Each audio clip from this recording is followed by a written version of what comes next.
internets, it's Jake from Mini Terrain Domain, and this is All That Glitters, a Waterdeep Dragon Heist campaign happening every Monday night at 8:30 p.m. Eastern, right here on twitch.tv/Mini Terrain Domain. This is episode 17, and as you can see, if you look down in the lower left-hand corner, we are minus one human rogue by the name of Bevyn. So I'm going to be doing a little bit of double duty tonight, playing both Bevyn and Six.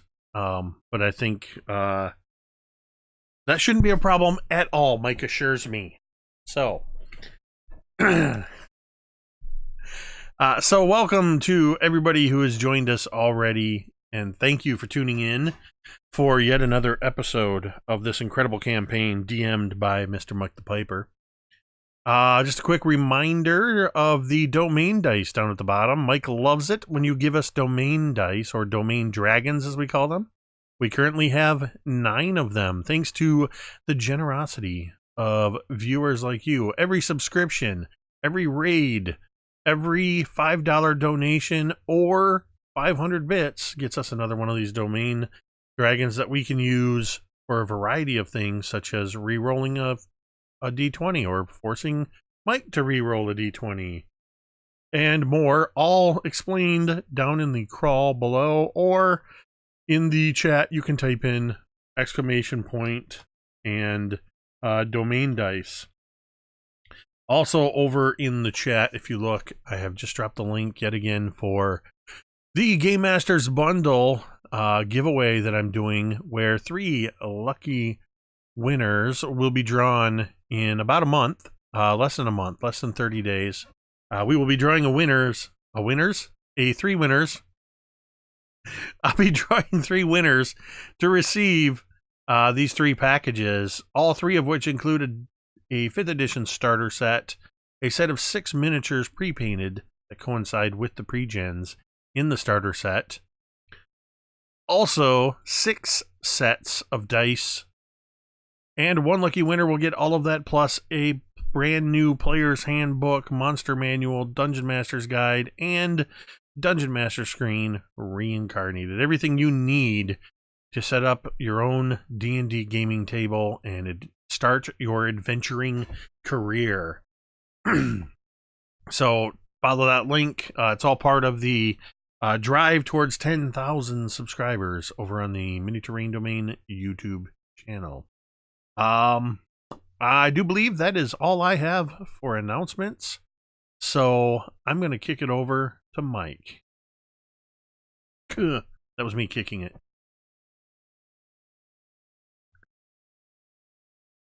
That was terrible, and you should feel terrible. No, actually, I was just having a look to see how things are going, and wow, yeah. I mean, that's really, really good. You're almost there. And congratulations. So, I mean, yeah, big push. Hopefully we get a bunch of folk to get that sorted out. So, hey, everyone, welcome. Thanks for joining us for session 17 for All That Glitters.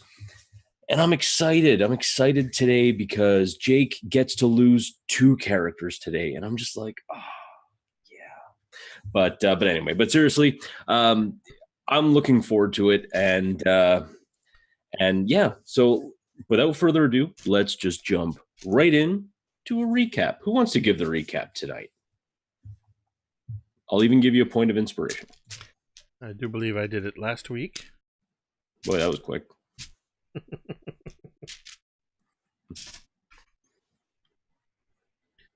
V, Megan. Anybody want to do a recap? I still have a couple of inspirations, so I'm kind of like, wow. All right, I'll give myself.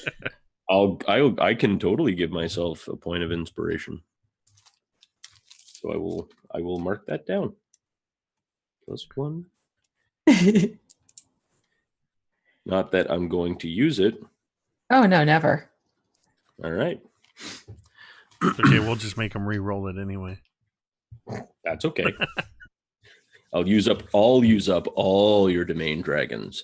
So, last session opened up with Bevyn having a little read through of some very interesting things on the history of Waterdeep and the history of the Castle Ward. He wanted to find out some things of how the Castle Ward came into being and the notable players and movers and shakers within that ward. His reading was interrupted by a knock at the door, and he opened the door to see that it was Esvel paying him a visit. She came in and wanted to talk, and Bevyn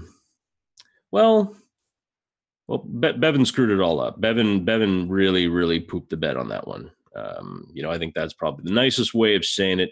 And needless to say, he fed Esvel's heart into a Faerunian wood chipper. And that just, yeah.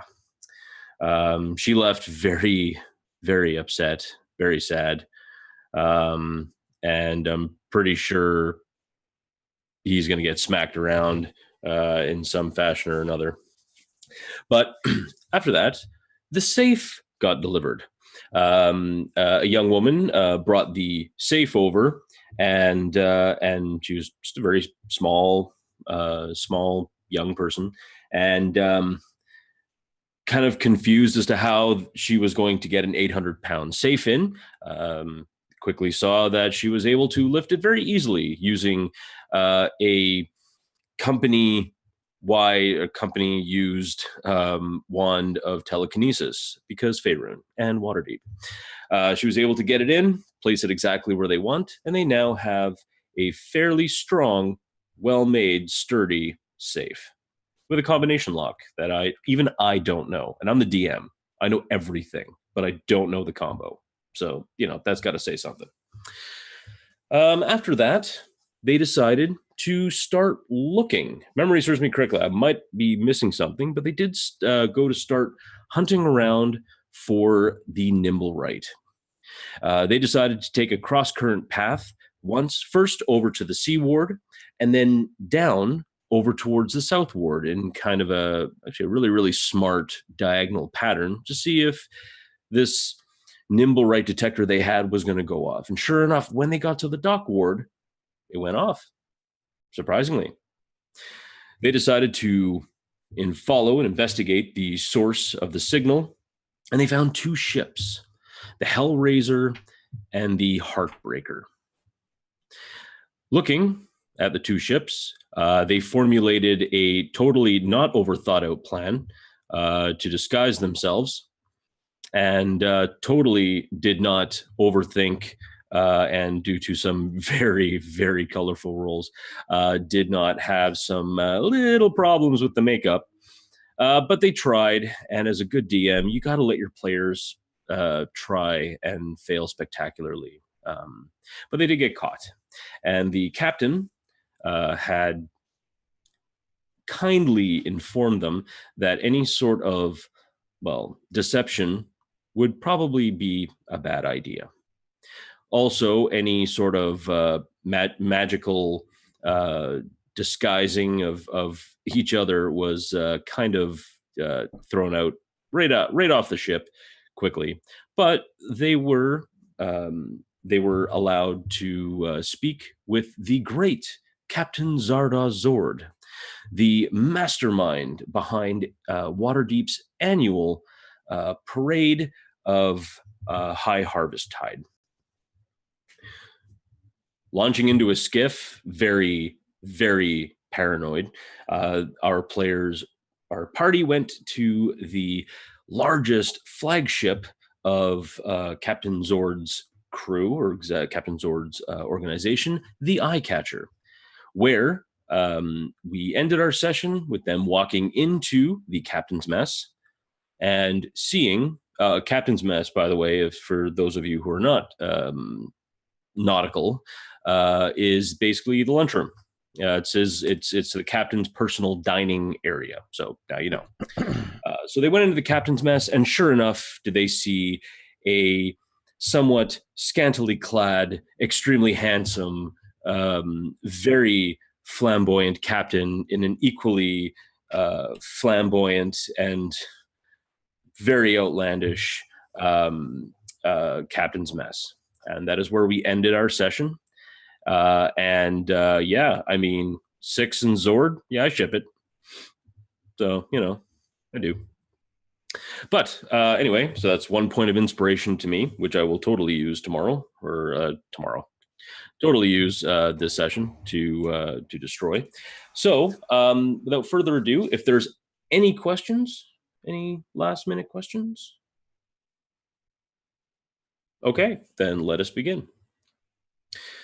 As you are all, as the 4 of you, excuse me, as the 4 of you are seated around this beautiful long dark wood table, Zarda Zord stands up and kind of looks at the 3 of you and says, "So, the 4 of you have come onto my vessel, tried to deceive my captain, and tried to possibly come in for some nefarious purpose."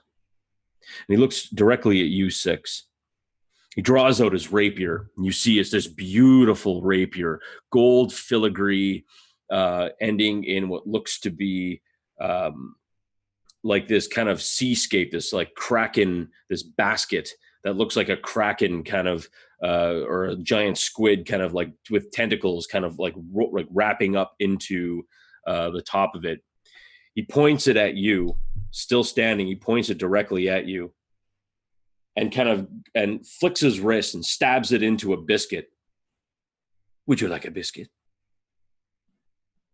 I imagine as he, from 6's point of view, as he draws this magnificent rapier, it's that classic 80s music, that kind of bow, bow, bow, bow, bow. I can't think of the song right now, but as he's drawing it, it's like multiple angles, like shoo, shoo, shoo, shoo.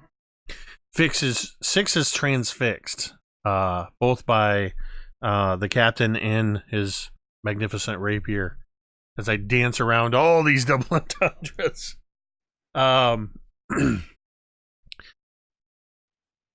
I don't imagine 6 would flinch. I wouldn't flinch at this maneuver.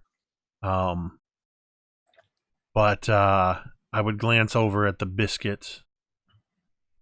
That is like basically he stabs a biscuit and then just kind of brings it over to the edge, basically to you. You just pluck it off the end of his sword. Yeah, I would use my hand. I would avoid the initial urge to just grab it with my teeth. But yes, I will take the proffered biscuit. All right. And just raise my eyebrows and tilt my head slightly at him. He kind of smiles and then turns his body, but his head is still kind of like looking at you for a moment, and he turns quickly to you, Anna. So tell me, you seem like someone who knows how to get jobs done, and is very impressive. Do tell, who do I have the absolute pleasure of knowing?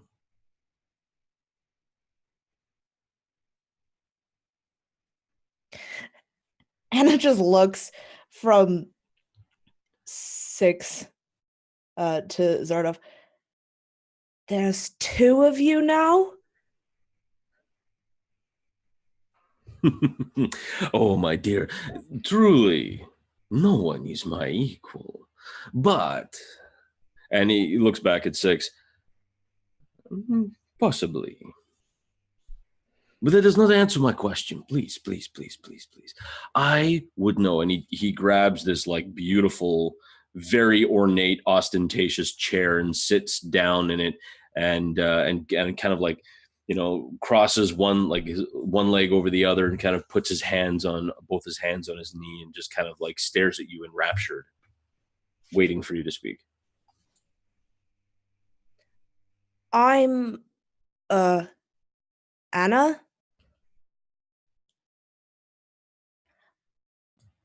Yeah, Anna. that's it. What a lovely name. Now, do tell me, Anna. No, wait. I am being excessively rude. I would wish to know all of your names. Please.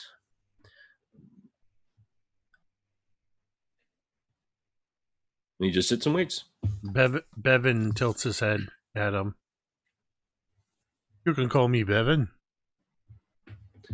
What a charming name and a charming accent. I bet I could tell exactly where you are from. It is outside of Waterdeep. It is close. But I think you would like to keep that a bit of a secret. What about you, my fine Aasimar friend? Yes, you are Aasimar. You do have a touch of the celestial. That is fascinating. If you seem to think so, I'm Kiara. Kiara, it is a pleasure. I am the great and wonderful Zardar Zord. But of course, we save the best for last. And what about you, my fine Tabaxi friend? I am called the 6 days into summer. But you may call me Six. And I bow deeply, removing my feathered hat with a flourish, and then placing it back on. And Zardoz bows as well. So besides the obvious of wanting to meet me, the greatest, most wonderful, and possibly most handsome captain there ever was, why would you come all this way to my vessels? You are excited for parade day, aren't you? Do not worry. I know a lot of people are, and it's such a wonderful time. But do tell, please.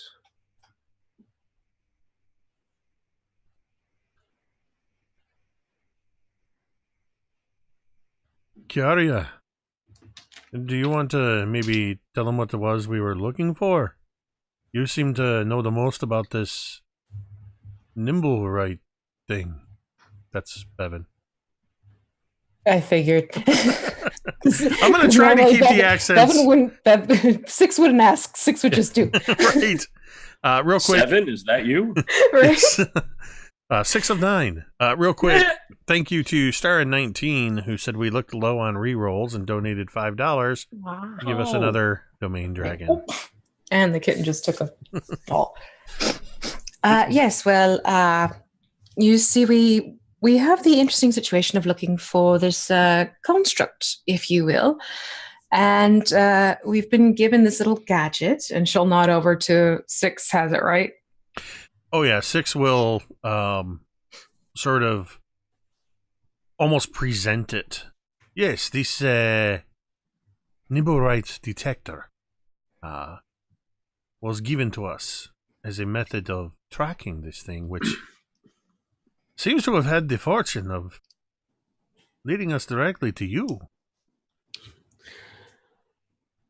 Well, it could be quite possible that is also a very debonair and handsome detector as well, but I'd be surprised that he's not going off in your own hand.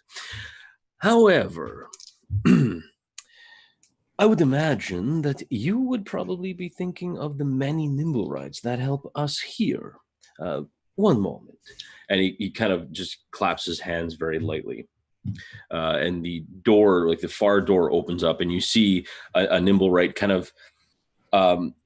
It's not wearing clothing, but its metal skin, its metal body is kind of like done up to look like a butler's, complete with like little silver bow tie and like platinum filigree throughout its like coat. It actually, I mean, it's typically ostentatious. It's Captain Zardar-Zord. It is Zardar-Zord. So the Nimblewright comes over with this tray with what looks to be like a very dusty wine bottle, and you know, kind of in a very like jerky motion, but very careful not to spill a drop. It fills up all of your wine glasses, and then stops and then just kind of like holds the wine bottle in front and one arm behind it. See, we have many here. They assist us in many things, helping with the animals, helping with parade floats, sailing the ship sometimes. I could understand that maybe this nimble right detector of yours might be a bit off. I mean, if you're looking for a specific one, what exactly happened with this certain nimble right of yours? Well, it seems this certain nimble right is not exactly of the same ilk as your helpful little fellow over there. It's more one who likes to, for those he works for, create trouble and chaos, to put it mildly. Oh, I see. Well, all of my nimble rides have been bought from a Londonese wizard. London is a beautiful city. If you've never been, I would highly suggest it. But I have been assured by this wizard that none of these fine constructs would ever attack or damage anyone. There are apparently special sigils and things, more than I know, to place on it. Well, that's probably where you're going to be absolutely fine. For you see, this particular nimble right was not built by those with the complete knowledge, but rather by another rather talented nimble right. So it's turned into something rather peculiar as a result. His eyes perk up at that. A nimble right that has built a nimble right. Indeed. Well, now that is very interesting. Kindly do tell. Pray tell, where did you see this nimble right? Which particular one? The one who did the building or the one who did the blowing up? Well, the blowing up. Oh, I see. This would be the result of... I heard there was a trouble in... where was that place? Numbskull Alley? Troll. It is Troll Skull Alley, a place where you will find one of the finest establishments in the city of Waterdeep that nobody's in, that we happen to be the proprietors of. And nobody's in? Should you find yourself in that part of Waterdeep, you would, of course, be an honored guest. That is, when Nimblewright constructed Nimblewrights are not trying to explode those around us. I see. Well, you sound like adventurers, and it is very fascinating. I am curious.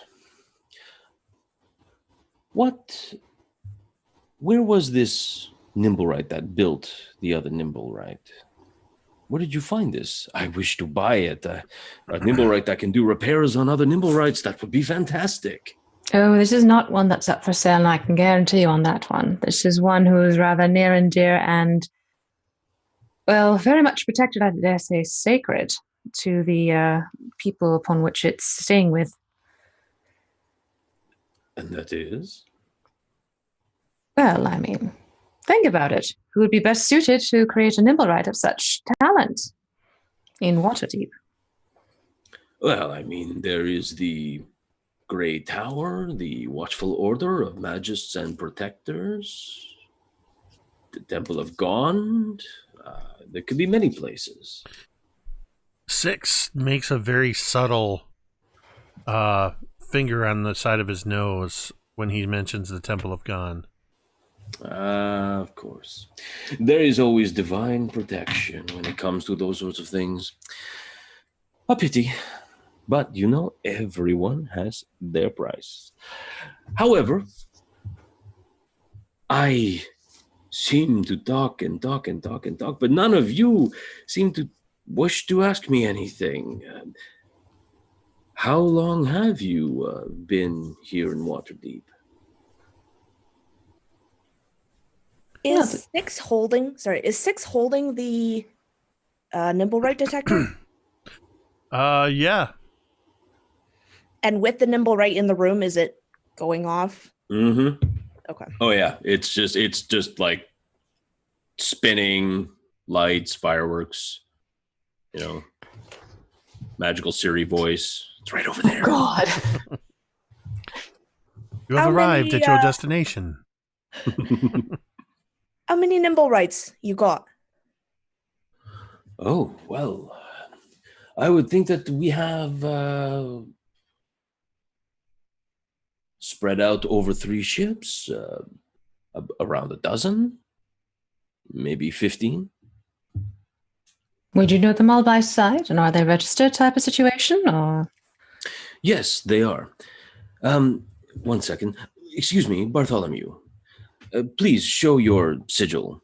And you see the Nimblewright pull its hand kind of in a jerking motion, and a little kind of door opens up on its arm, and underneath you see like this very stylized double Z, because I'm Canadian, on there, showing that it is like he belongs to Zord. Could we have a look at your nimble rights? Make sure none of them are extra. Yes, rule out a stowaway, because these are rather crafty creatures, especially this one in question on our end. And quite frankly, we know that you have a rather important thing to do, and my worry is it might somehow try to sabotage it. Of course. I would be honored. Please come. And he stands up and leads you in this kind of like back kind of way, like back onto the main deck. Takes you down a set of stairs, and he kind of calls a deckhand, or at least a first mate, over. They would like to see our nimble rights. Perhaps, are they all kind of waiting?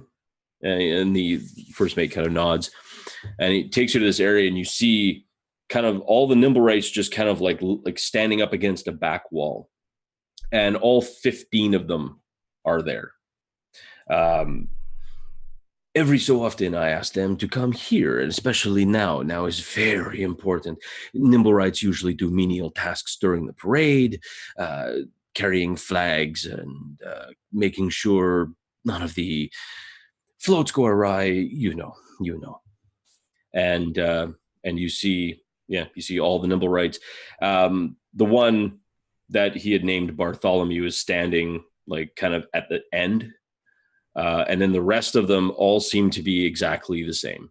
Like the other 14 are just looking like kind of, they all basically look the same. So like a very simple chest plate, legs, like nothing fancy.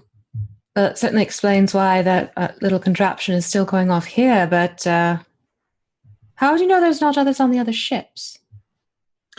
Well, we like to keep them all in one area, especially now, because tomorrow they will all be brought into the dock and all be brought up to the parade. So you're saying they've all been here the whole time? That poorly planned ruse? No, none of them would have been out for anything. We kind of keep them not under lock and key, but none of our nimble rights are allowed to walk off the ship. Kiara would look pointedly at everyone else with that little bit of information. Can we check your other ships? Just in case. Although I am very, very happy to have you as guests, I must ask that... No.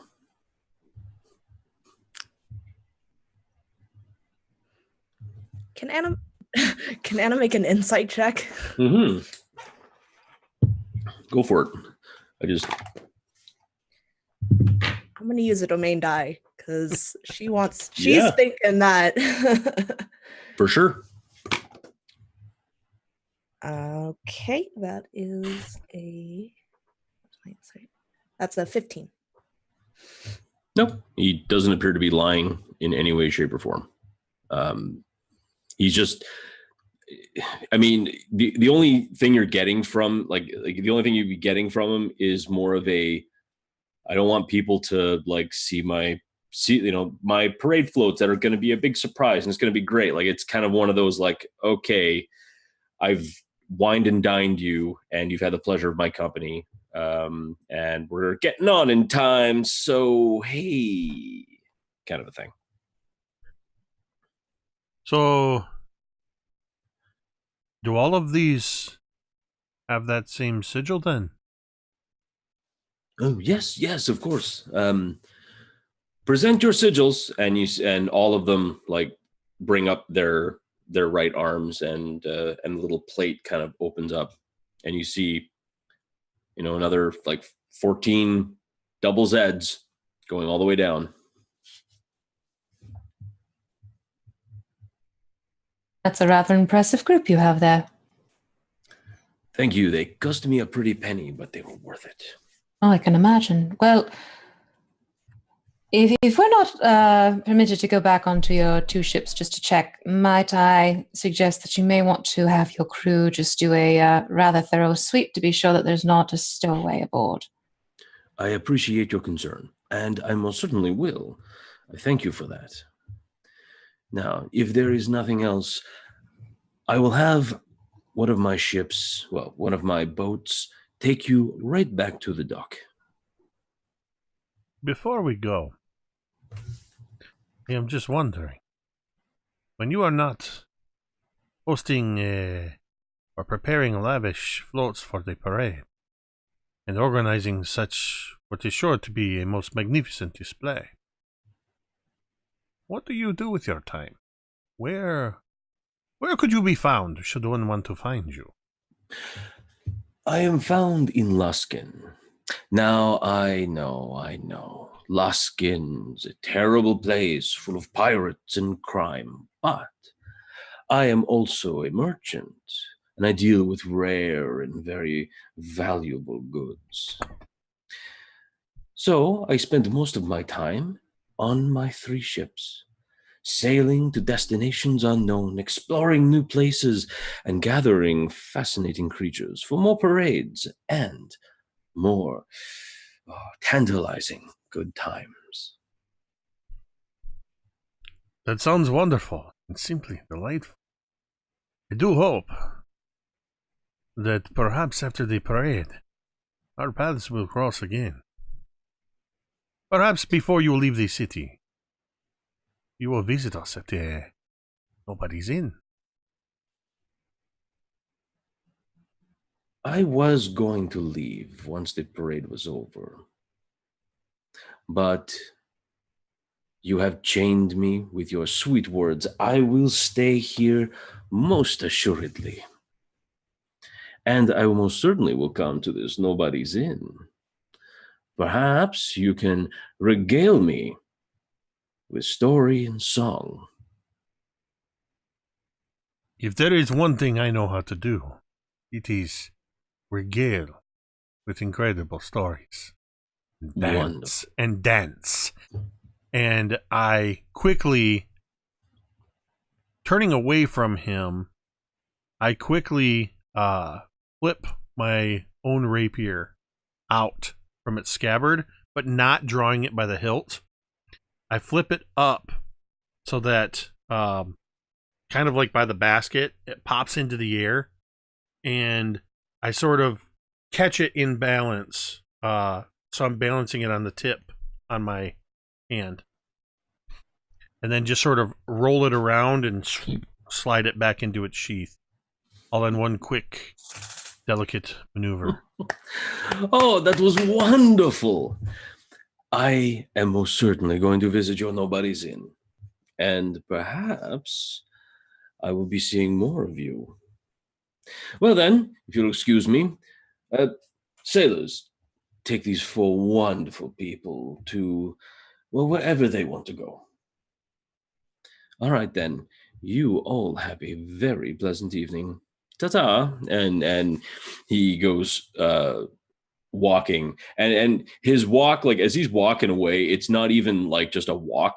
He glides. He like this guy is he just Like he is, you can definitely tell that he is smooth, and not just with his words. Like he is very nimble, very light on his feet. He is like he just saunters away and just, I imagine, Six is all in a tizzy over it, but hey. I was gonna say, Six is probably watching him walk away. The four of you are kind of ushered to a boat, another skiff, and there's two different sailors this time, and they kind of just look at you expectantly, like,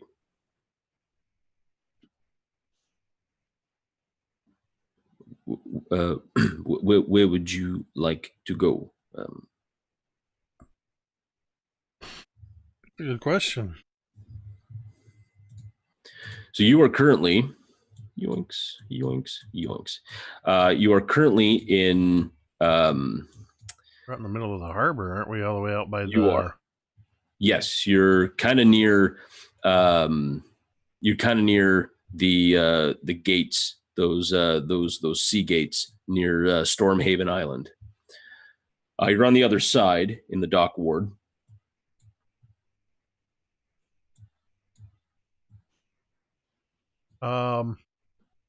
So if you want, like, you can pick a dock to go to. If there's one place you want to go in particular, I mean, trying to think here. You do know that there is a small dock, kind of, or a little jetty near the west gate of the sea ward. That's a long ways to travel, but you can go there to try and cut some time off, or you can just go to the dock ward, and I don't know if you want to get a carriage back to your home or back to wherever you'd like to go. Oh, good Lord. I had to scroll a lot to see what you were talking about. I would imagine we would probably just want to go back to the docks. Maybe even back where we got on.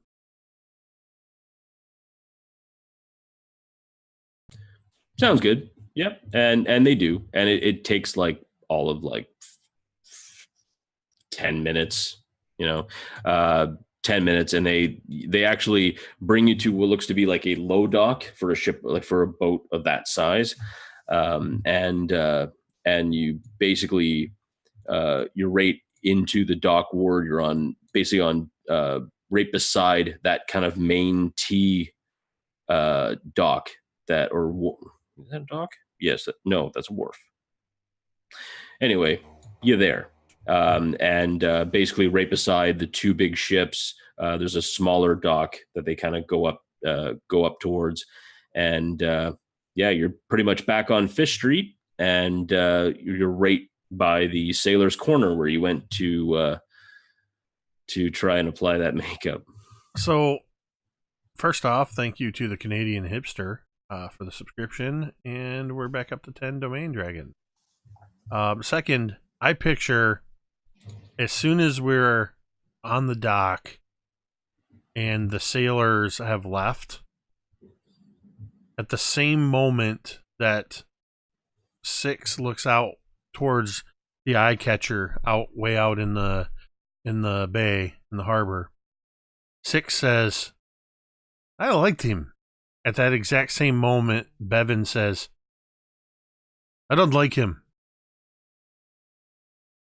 Well, of course you'd like him, Six. It's like looking in a mirror.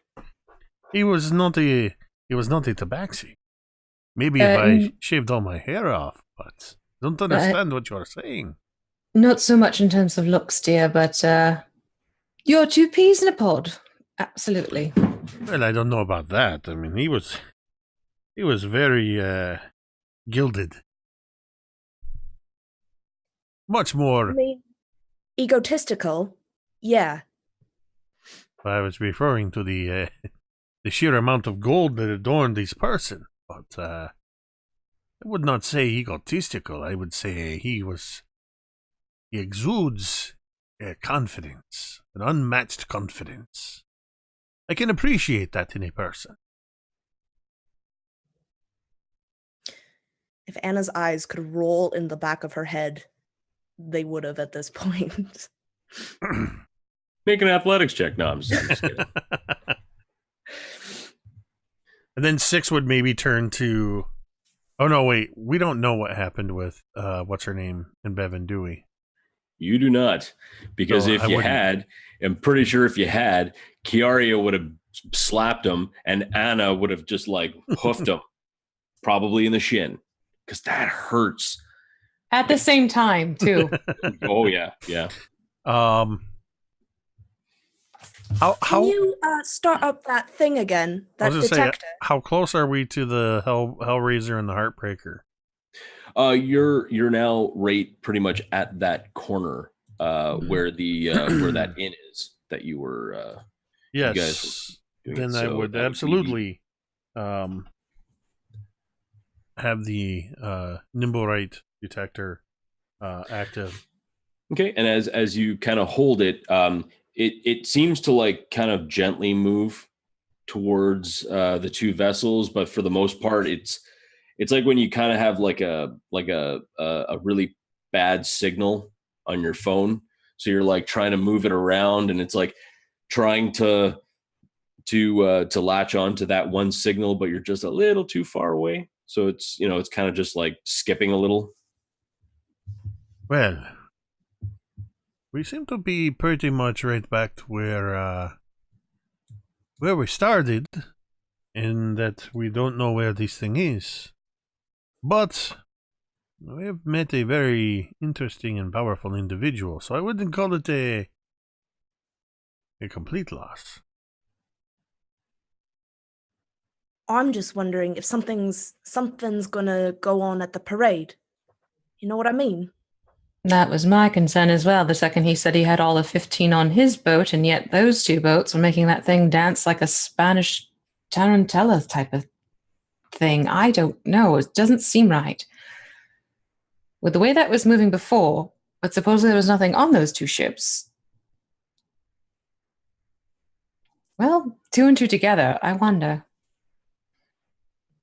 Either we get on those ships tonight, or we wait till the parade. But what if something bad happens then, right? Do we know the parade route? Yes, the parade route is always done the exact same way every year. Just because the parade is so large that it has to be in the largest road in all of Waterdeep, and it goes throughout all of Waterdeep. It begins at the upper towers, which is basically at the very furthest northern end of the high road, just before the field ward, and it travels the entire length of the high road. Actually, it does. It goes the entire length of the high road, basically all the way to Weymouth, which is a kind of a fork, a huge fork with two massive roads, one being the high road, the other being the Way of the Dragon, right down by the south gate. So the parade, generally how the parade goes, it goes all the way down the high road, and then it turns around so it can go to the Way of the Dragon, so they can kind of get everything organized, and then back onto the vessels. Do they have a spot where they sort of station them ahead of time for like the early morning setup? See, that's the strange thing, is that a lot of times it doesn't happen that way. For some reason, the parade just starts and no one knows how. Like, it's part of the mystique of the High Harvest Festival.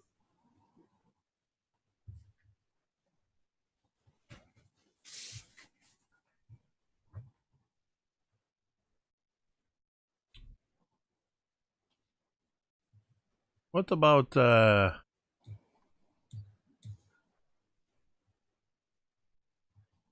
I'm just thinking, if we needed to, we could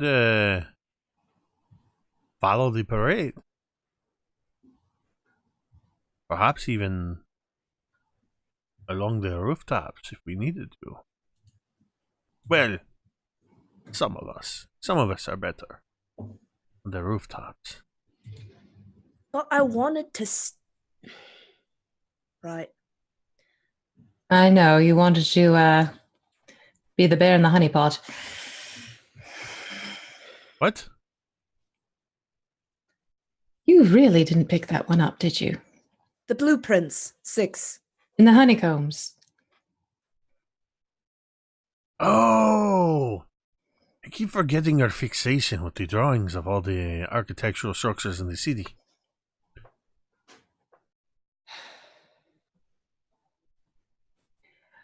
Well, it could be a matter of you take the high road, some of us take the lower road, and keep an eye on things and see if anything suspicious pops up. There's probably going to be a fair amount of guards, and I can't do Bevyn's accent all of a sudden. I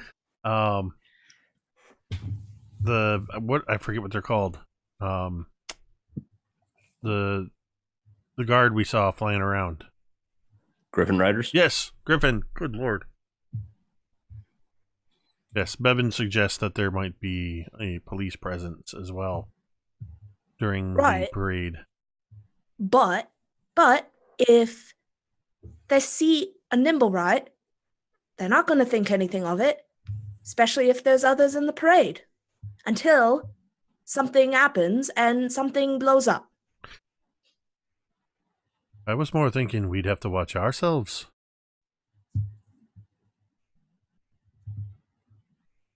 If 6 is going to go running across the rooftops. He'll just get another ticket if he lands on a temple. I will not be getting any more tickets, and nobody will see me. I can make myself invisible. You forget this. So I guess we're waiting then? I don't know if you want to try and come back here later tonight and get on the ships and run the risk of getting caught. I am not exactly... Well, I am not one to be very cautious. I know this comes as a surprise to you. But it's shocking. Even I think that is not a very smart idea.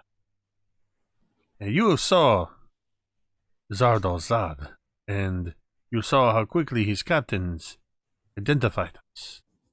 I would not think that would be something you would want to try again. It's definitely a well-organized group of people, that is for sure. Right, but granted, we did disguises, and disguises... She just kind of shakes her head. I don't like being seen. So... But... Alright, we will follow the parade tomorrow. Probably also be wise to look at the parade route and see what areas might cause the most damage or create the most impact should something happen.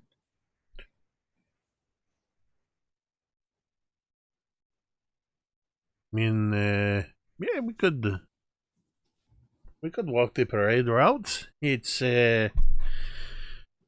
is about an hour from one end of the city to the other. If we can go unhindered. Yeah, I'd say it's about that. I just did the calculate measurements along the parade route on the handy dandy interactive Waterdeep map. Love that thing. I'm going to drop it in the chat again real quick. Yes.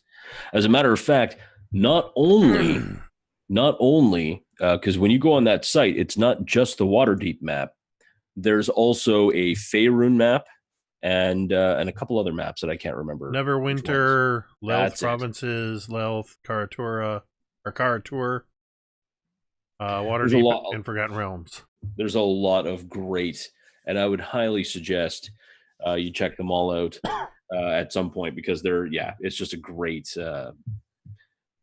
one. I once, just as a quick aside, I once grabbed there's a map of Orth, which is the world of Greyhawk, but it's more than just Greyhawk, because when you look at Greyhawk itself and that like kind of large world that you play in, it's huge. But you see, that is a small part of Orth, which is the entire world, and it's just like basically it would be the equivalent of having the planet Earth the size of like 5 Jupiters.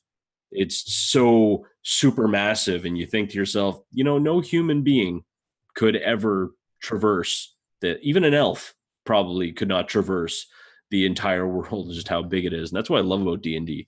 Their worlds are so massive, and there's always something you can find. It's so cool. But anyway, I digress. So what would you guys like to do for your last night alive in Waterdeep? Can we go get a drink first? Just a small one. We got the whole night, right? I'm all for it. I think a drink sounds like a great idea. Are you guys heading back to your own place for a bevy? Maybe we should stick around the one. Well, because we're right near the end of it, right? Yeah. So we might, yeah. Yeah, you guys are, yeah. So maybe find a place near the end of the parade and then walk it backwards. Yeah, that makes sense.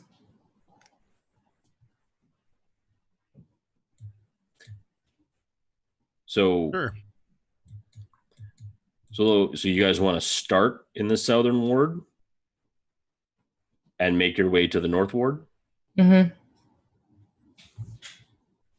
Maybe like the Red Gauntlet. So you guys are gonna spend this night, the whole night drinking? No, No, we're just gonna stop and get a drink. Gotcha. And then, Okay. And then we're gonna head out. We're gonna work our way northward along the parade route. Oh, okay. Where is this? What'd you say? Red Gauntlet. There's The Red Gauntlet. Yeah, it's basically like it's the last one just before the Weymouth. Right at the bottom where it says Oh, Way I of the see it. Dragon. Yeah. I see it. I was going further south to the Copper Cup. Oh, yeah, that could work too. But the Red Gauntlet sounds interesting. Better than the spouting fish. Hey, they have bingo on Sundays. Well, then I'm sold. Let's go. There you go. But it's Tuesday, so Yeah, that's a problem. Yeah. Yeah. But they got meat draws. So there is that. All right. So are you guys heading back home now? Or are you going to, because it's still evening. It's actually getting on in time. It's around 8:30, 9 o'clock in the evening. Did you want to have a conversation at this inn, Anna? Or were you thirsty? yeah, I figure Anna would suggest it because she doesn't want to walk all of that way completely sober. So it'll make the trip faster. in hindsight, you can also rent a carriage for a silver piece or 2 silver pieces each. It would probably get you like right back to the Nobody's Inn in like a third of the time.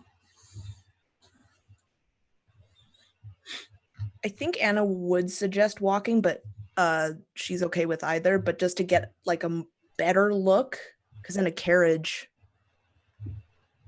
you're going pretty quick. I feel like if we take it on foot, we can keep an eye out. We're just basically we want to look for like what would be maybe potentially targets.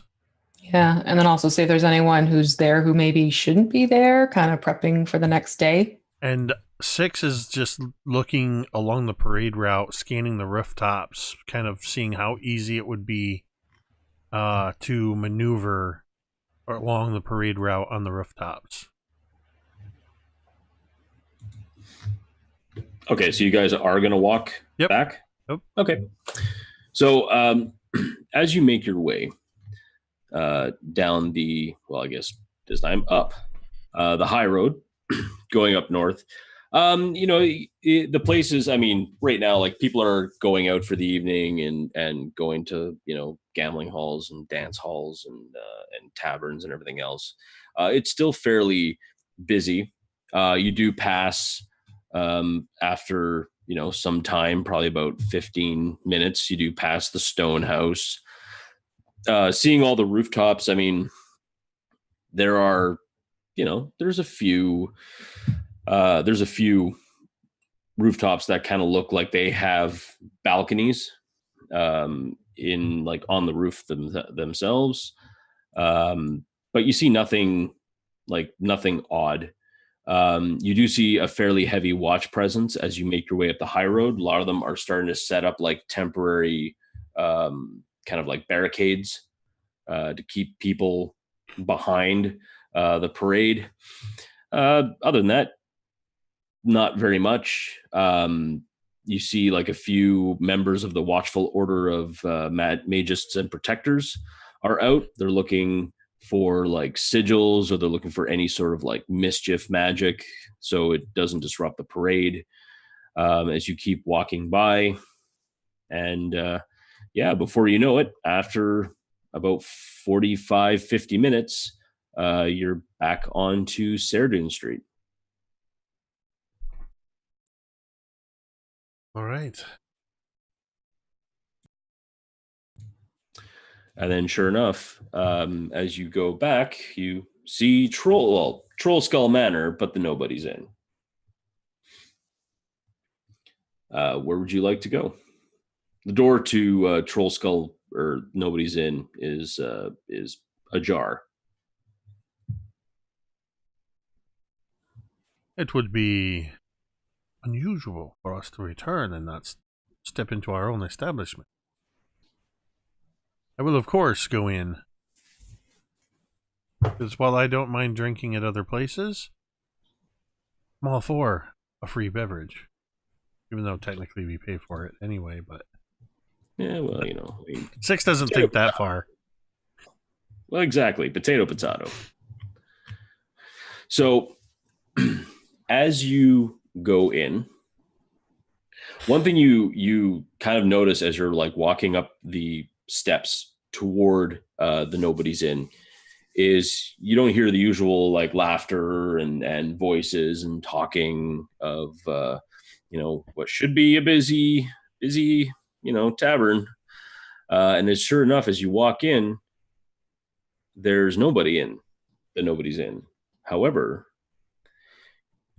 you do recognize some people standing in a semicircle by the door. You recognize Tally, whose full name, Talis Sol Svanar. Damn you, wizards! Fellbranch, the owner of the Bent Nail. You see Embrick and Avi. You see Fala. You see Vincent Trench. And you see Rishal. Matter of fact, all of the business owners are standing around in a semicircle. And they're facing the door. And it seems like they were waiting for you to come in. To what do we owe this pleasure? And Avi doesn't really say anything, but just kind of nods to Aulos, who kind of walks behind you and kind of closes the door. Avi is the first to talk. You've done a lot for us coming here. You've turned this place back into a business. And Embrick pipes up, aye. You made us feel welcome here. And, well, we try to do the same. And Fala steps forward. You've been here for barely a 10-day, and in that time, you've shown yourself to love this place, a place that you have not been in for very long. Rishal steps forward. I don't like all this pomp and circumstance, and gets a little like friendly smack from Fala. What we wish to say is you've been a very strong part of this community. You have made us feel things. Another smack.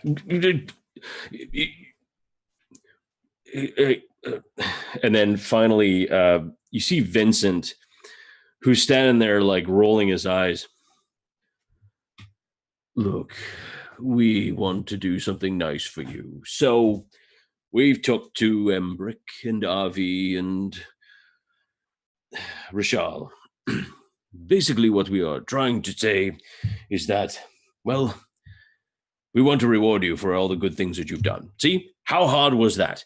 And then you see Avi like, well, it could have been something nice. We're just trying to do something nice for them. And Vincent's like, oh, you just drag this on. I mean, I know you live long, but come on. Anyway. And finally, Embrick just kind of pushes past. Weapon or armor. We're going to make something nice for each one of you. Yeah. And we're going to imbue it with magics from Rishal. So we want to give back to you who's giving back to us. It's quite neighborly of you. You know. I'm not good with words. You know, Avi's the ones with the words, but what I'm trying to say. We want to make you something magical, and whether it be suit of armor or a weapon or something, just want to help you out. I would ask what do you say, but it's not like you have a choice. So, yeah. This is a rare occasion, as you seem to have taken words from my mouth. I am not sure. How do we thank them? Anna, you are always the one who is so good at these kind of things. What would you say to this generosity? I think she'd say drinks for everyone, and let's close the door and have a nice friendly little snack together. Right, yeah, that's exactly what... Mm-hmm. I think Bevyn's already walking behind the bar, walking and grabbing a really fine bottle of some kind of whiskey, as well as a cask of ale, nice. and pouring drinks. That sounds great. And Six does not hesitate, looking at Embrick, to say, well, it is without a question that if crafted by your fine hands and imbued with magics by Rishal, I would be a fool not to say a rapier to replace this mundane, if not wonderful blade. Right. And he's kind of looking you over. I got something in mind, yeah. Yeah. All right. Rapier. What about you, Anna? What's it you like? Can I get a rapier, but better than his? All right, rapier, better than Six's. Okay. Yeah, no, I could do that. And what about you, Mistress Kiara? Was it you like? Weapon? I'm rather partial to my daggers. Right. Daggers it is. Don't worry, make it really nice for you too. Yep. All right.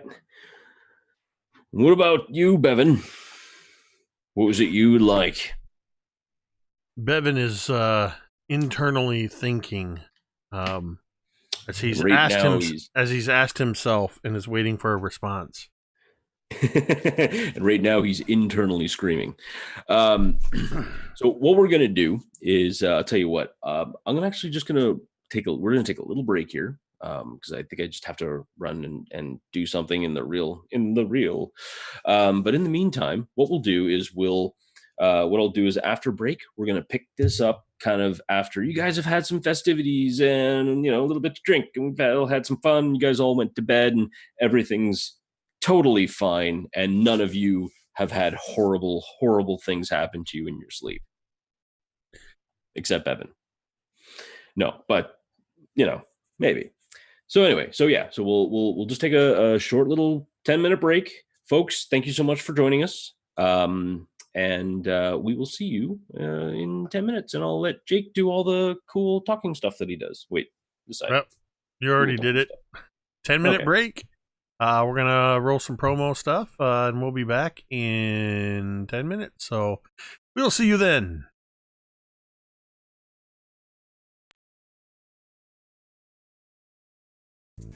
Hey internets, it's Jake from Mini Terrain Domain, and this is The Intermission. Mini Terrain Domain, or love of and participation in the world of tabletop role-playing games. Whether we're designing encounters or miniature terrain, building worlds or dice towers, or just playing games, everything we do here is because we love this amazing hobby. That is why the mission statement of Mini Terrain Domain is simply imagine, build, play. If you like to watch live play or actual play D&D games, you can do so at twitch.tv/Mini Terrain Domain 3 days a week at 8:30 p.m. Eastern. On Sundays, you can join us for Cult of Personality, a long-running campaign set in the Tomb of Annihilation adventure setting. On Mondays, you can join us for All That Glitters, a Waterdeep Dragon Heist campaign guaranteed to be epic proportions. And every Thursday night, you can join us for Dawnbringers, the Forge of Fury. This is a series of mini campaigns going across the gamut of several well-known modules. Season 1, which is available on youtube.com/Mini Terrain Domain, took place in the Sunless Citadel, and Season 2 is currently taking place in the Forge of Fury. If you can't join us in the chat for our live shows, that's okay. You can usually catch the roleplay, or rather the replay, on YouTube just 2 days later. If you're a fan of what we do here and you'd like to support what we do, there are a variety of ways you can do this. First, simply follow the Twitch channel or hit the subscribe button on YouTube. Next, make sure you follow all of the participants of each game or show on their various social media platforms. To do this, if you're watching live with us on Twitch, you can simply type an exclamation point and that person's name into the Twitch chat, or on YouTube, you can look down below the information bar and all of their links can be found there. Finally, if you would like to provide monetary support, which flows right back into the production of the channel so we can continue making great content, you can join the growing list of patrons on Patreon. Additionally, you can also use Ko-Fi or Coffee to buy a coffee or two. I like coffee. But the absolute best way to support the channel is to follow and subscribe on Twitch and YouTube and join us in the chat. If you have an Amazon Prime account and you link it to your Twitch account, you can subscribe to one channel per month absolutely free. No matter what you decide to do, we are just happy to have you here. Thanks for watching, and stay tuned for more great content in just a few moments. Remember, metadata!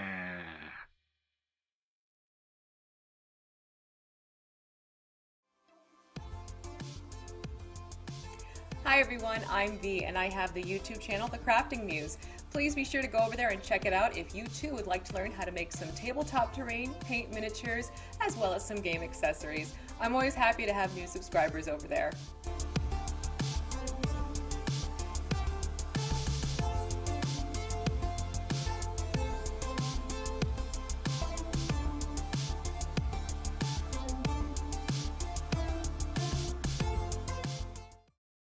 Learn the ways of the Game Master, the Dungeon Master, and delve into the minds of the players. If you're looking for adventure, excitement, thrills, and a dice-rolling good time, grab the modules each month and play the campaign with your gaming group with quest givers DM Scotty and DMG. They're taking you on an epic journey through the role-playing experience every Friday. You're sure to get hooked on adventure. And we really liked the idea of creating adventures together, so we thought that'd be a lot of fun to share with you guys. I didn't think this kind of stuff would come out of my brain. We are quest givers, and I'll see you in the next video. Adventure Mixtape, a music and adventure anthology, is a collection of 4 adventures for the 5th edition of the world's most popular role-playing game. The adventures are setting neutral and meant to be seamlessly dropped into any world that has a large seaside city and a jungle environment. With a bit of adaptation, the environments could be changed to suit any group. In Treaty of the Tiger King by Kelsey Dion of the Arcane Library, a distant king arrives at the city to negotiate the peaceful end of a war, but the mercenary guild has other insidious plans for him. Will the players be able to thwart assassination attempts against King Rami and help him negotiate circles of social intrigue in order to finally end the war?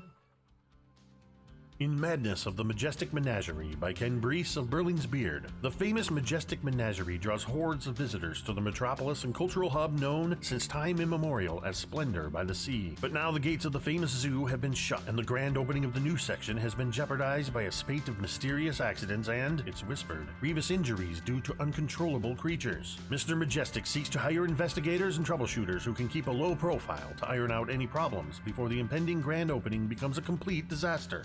Do you have what it takes to uncover what's driving the madness that's befallen the Majestic Menagerie? In The Infernal Collection by Sharm Biswas, when an influential fashion designer is found dead days before a major fashion show, heroes are called in to solve the mystery, prevent any further destruction, and help the fashion house prepare for the show. Gorillas in Their Midst by Jacob W. Norman of Mini Terrain Domain is a pulp action adventure wrought with perilous challenges and a high possibility of death. But what is adventure without danger? Of course, there is the lure of vast piles of unclaimed treasure and the accompanying fame that await those intrepid adventurers who would defy the odds and plunge into the heart of darkness. In this adventure, the characters will face raging river rapids, wicked waterfalls, poisonous plants, venomous vines, sinking sands, treacherous traps, and the vicious jungle demon itself, Awakane Gori. Grab your satchels, fedoras, and bullwhips. Adventure awaits. The Adventure Mixtape also comes with 4 original songs inspired by and written for the heroic adventures herein. This collection of music and story is something unique. We had no better word for it than mixtape. If you ever received a cassette, CD, or digital playlist curated to take you on a memorable journey, then you'll recognize what you find inside this volume. Also included in the Adventure Mixtape, courtesy of Kelsey Dion of the Arcane Library, are exclusive combat cards. Special cards that contain all of the items, monsters, and spellcasters found within these adventures to make running your adventure all the more easier. Adventure Mixtape, a music and adventure anthology, is available exclusively on drivethrurpg.com.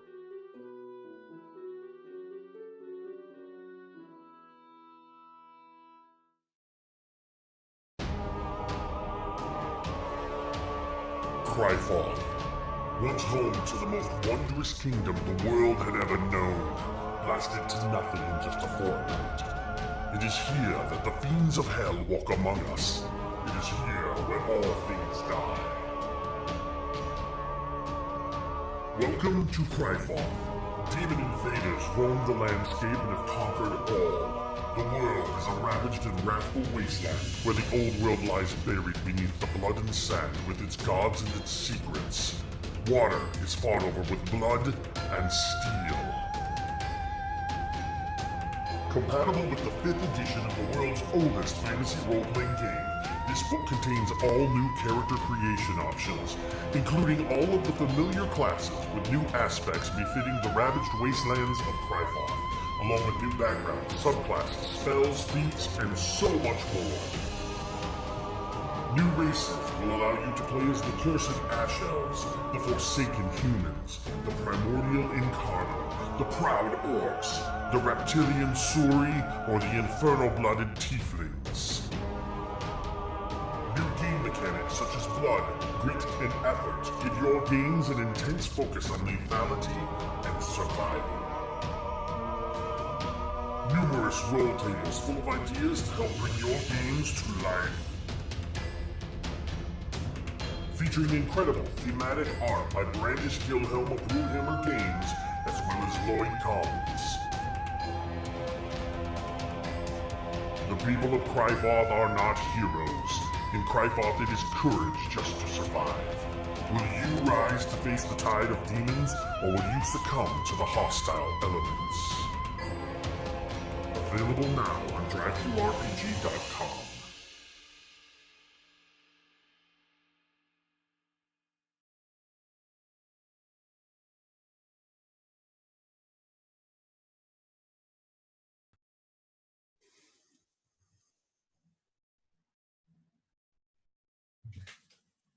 Hi, everyone. So, morning comes, the dawn begins to peek through the windows, at least Kiara's window, because actually the other two of you kind of are in windowless areas, and Bevyn is like behind the creeping sun. But all of you awake. Nobody's in, as is usual with these, like especially with the parade, has actually opened for breakfast. Now, it doesn't normally happen, but given that many people, they follow the parade, it's a huge parade, and especially for those of you who have seen it before, that it goes on for hours. It's like the Macy's Day Parade amped up to 12. There's all sorts of things. It goes on. It starts in the morning, and it goes pretty much to when the sun sets. They actually time it that the last float reaches the south gate as the sun dips down over the gate. Kind of a traditional thing, and it's something that they try to keep. But you've woken up early. I'll say that none of you are hungover, because I'm a merciful dungeon master. But Oh, that's right. I know. I kind of wish I had a light above my head, because I actually would have surreptitiously turned it on at that point. But you've all gone down to the Nobody's Inn. You're kind of by the bar, and Heinrich has made a quick breakfast for all of you. Kind of like a ham and eggs and all that other good stuff. So what are you four talking about? Just a quick question. When we saw the nimble rates yesterday, did they all look the same? Yes. Okay. They all looked like exactly the same. Like kind of like, he bought at Costco. He definitely bought like a pallet of nimble rights. Okay. And they look different from the nimble rights we saw at the temple, right? Yes, they did. They definitely had a different design, like the Nim at the at the Temple of Gond. Nim did look different, but he looked more complex. Okay. Yeah, I think that's probably the best way to say it. So, yeah, what were the sorry.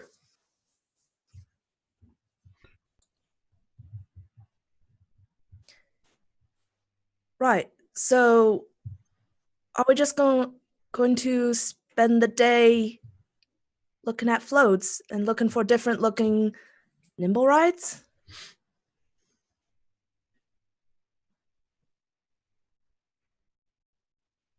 Well, I mean, it seems to me that's the point we're at in terms of trying to find this ne'er-do-well nimble, right? Do you think we should stagger ourselves? Yes, but probably not too far apart from each other. Right. Who would like to use this? If I'm going to be on the rooftops, I don't know if this would be this would be a bit of a hindrance, I think. And I'm honestly holding out the don't nimble know. right. I honestly don't know if it would work anymore.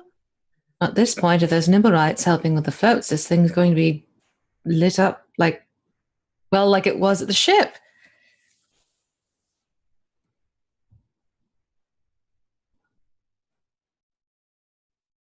So I'm not sure if it'd be to our advantage or more to our disadvantage, because now you're going to have people stopping you, asking, what are you doing? What is this thing? Why is it beeping and spinning and doing all this sort of thing? Well, maybe if it is on my person and I am invisible, it would be invisible. So perhaps I can check it from time to time.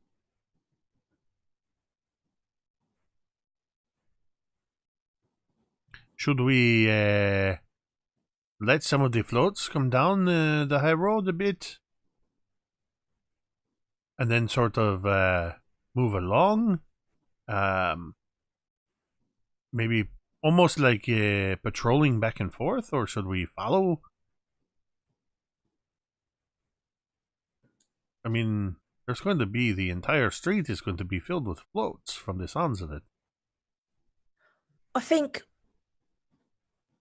right, we should stagger ourselves. Like Kiara said, still stay within eyesight of each other.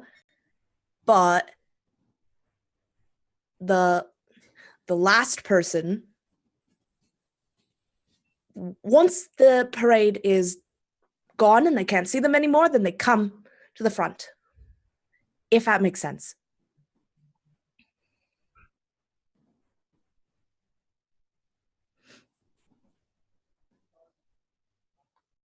That is, you don't mean to stagger along the whole parade route, though, do you?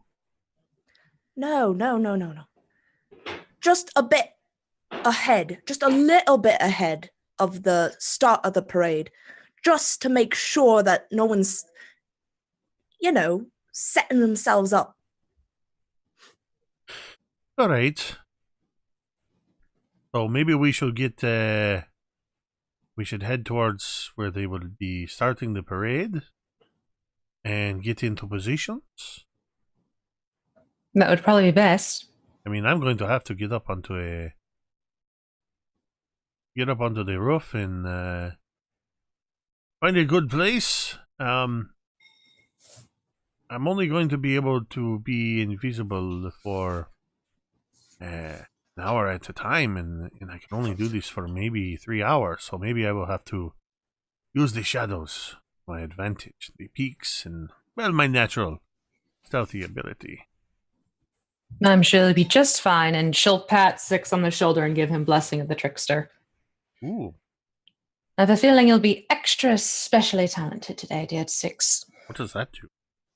It is going to give you, of course I just put it back down, you can have advantage on your dexterity stealth checks for an hour. All right.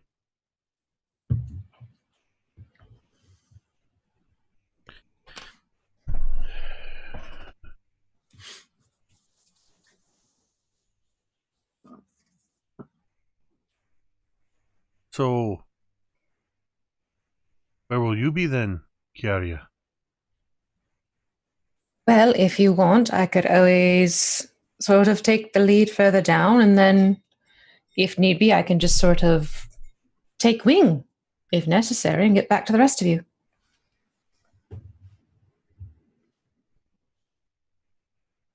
That sounds good. Anna and I can stay on either side of the road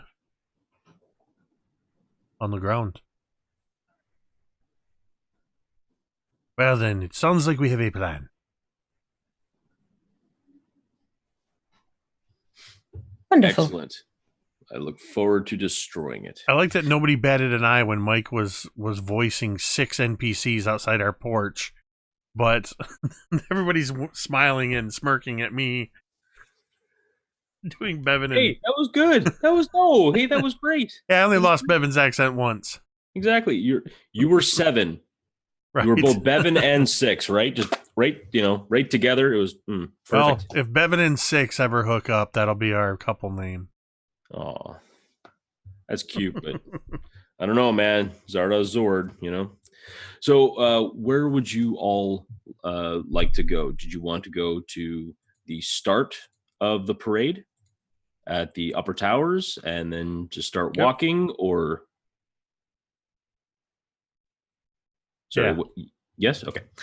So, you finish up your breakfast and possibly your morning ale. Well, Anna definitely her morning ale. I don't know if the other two of the rest of you would be having a hair of the dog or a quick pick me up. And you make your way down. You go down Serdun Street, and you can already see people lined up on both sides. Going all the way down, you can actually hear them before you see them, like just people talking and young children kind of being hoisted by their parents, and and they're saying all the cute things that kids say, like I want to see the ponies, and all whatever other things that kids say. I don't know, but you make your way down, and you see the upper towers. You see the northern gate. And it just seems like the northern gate, like it's the doors are closed, but there's nothing here. And it just, everything does seem a little bit strange, and like there's nothing there, and it kind of seems to go on for a little while, and suddenly you see flying above High Street are what looks to be like 4 massive birds of a type that you've never seen. They almost look like doves, but like thick boy doves. Like these are like huge, massive, like dire doves. But they're just beautifully gleaming white. And they seem to be pulling something. They seem to have this massive, like this large golden rod between them. Has to be at least 20 feet across. And these 4 doves are carrying this thing. And draping behind it is these 2 massive lengths of what looks to be either silk or vair, or some sort of like a very exquisite cloth as it's flying, as all 4 of them are flying overhead. And they fly up to kind of like to sit and perch this beautiful exquisite red curtain in front of the upper towers, the doors to the field ward. Then you quickly see what looks to be a dais across the way, this large kind of very nice wooden dais, and you see a lot of the kind of administrative and kind of leadership of Waterdeep on this dais. You see, you see Mert. You see what you think is the mayor of the different, like each mayor of each different ward, and you see a few other like noble houses that are also seated kind of in the front on the dais, and you see 4 what looks to be like full armor plated soldiers wearing what looks to be like very beautiful, very exquisite enameled full plate in like these like in the Waterdeep colors, this like beautiful kind of royal blues and golds and greens, as the 4 of them kind of stand and open up an area, and in between you see Lady Laryl Silverhand, the open lord of Waterdeep, as she very delicately ascends, again, very, very, like, she just glides across the street. People are moving out of her way and bowing. As a matter of fact, most of the people that are around that can see are bowing. And as she ascends the dais and kind of sits in this kind of very beautiful, looks to be like a makeshift throne, very, very nice. She sits and she kind of crosses both of her hands across her lap, and many of the other nobility, they're bowing to her, and a few of them are like, you could tell like from a distance, a few of them are like offering their like kind of good mornings and other such pleasantries. And as she sits, from the red, these red curtains, this fellow appears. And at first you almost don't recognize him. But then suddenly, as soon as he begins to speak, and he speaks in a way that his voice must be magically projected throughout Waterdeep. Friends! And we are all friends here. For this morning, high harvest tide, when the crops have been brought in, and the city is safe once again from winter's bitter chill. For we, us simple entertainers, wish only one thing from you this fine, beautiful day. Smiles. And we wish that you will be happy and that you are fed this fine, fine high harvest tide. And he kind of draws out his rapier, and kind of with a flourish, just out of nowhere, like this rain of kind of glitter. And as it settles into people's hands, it just like magically like just coalesces into apples and fruit and oranges, and people start cheering and clapping. Oh, but wait! How silly of me.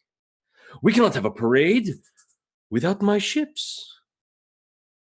And he kind of points and does a kind of flourish as if he's ready to like, the classic on guard stance.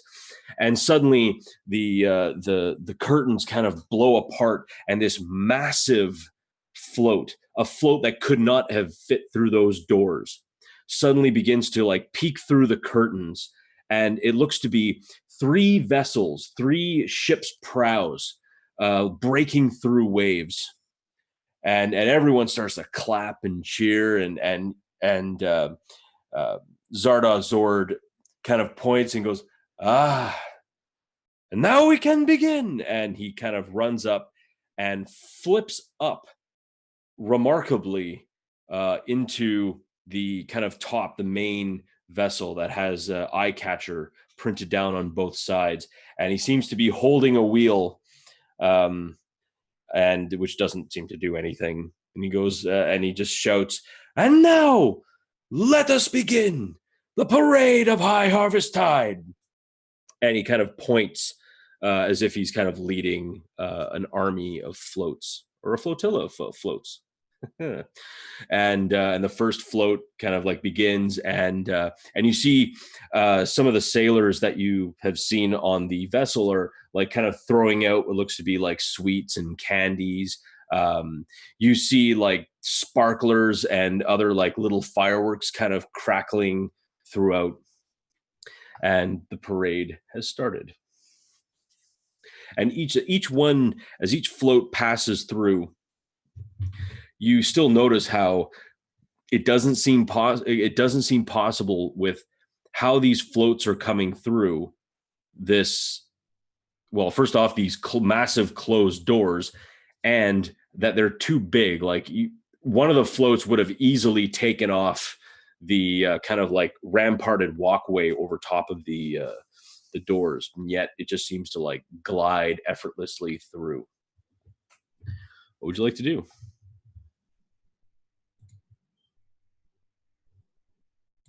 Six stares transfixed at Zord's performance. Completely just forgetting everything, just caught in it's the showmanship at this point that he's just in awe of.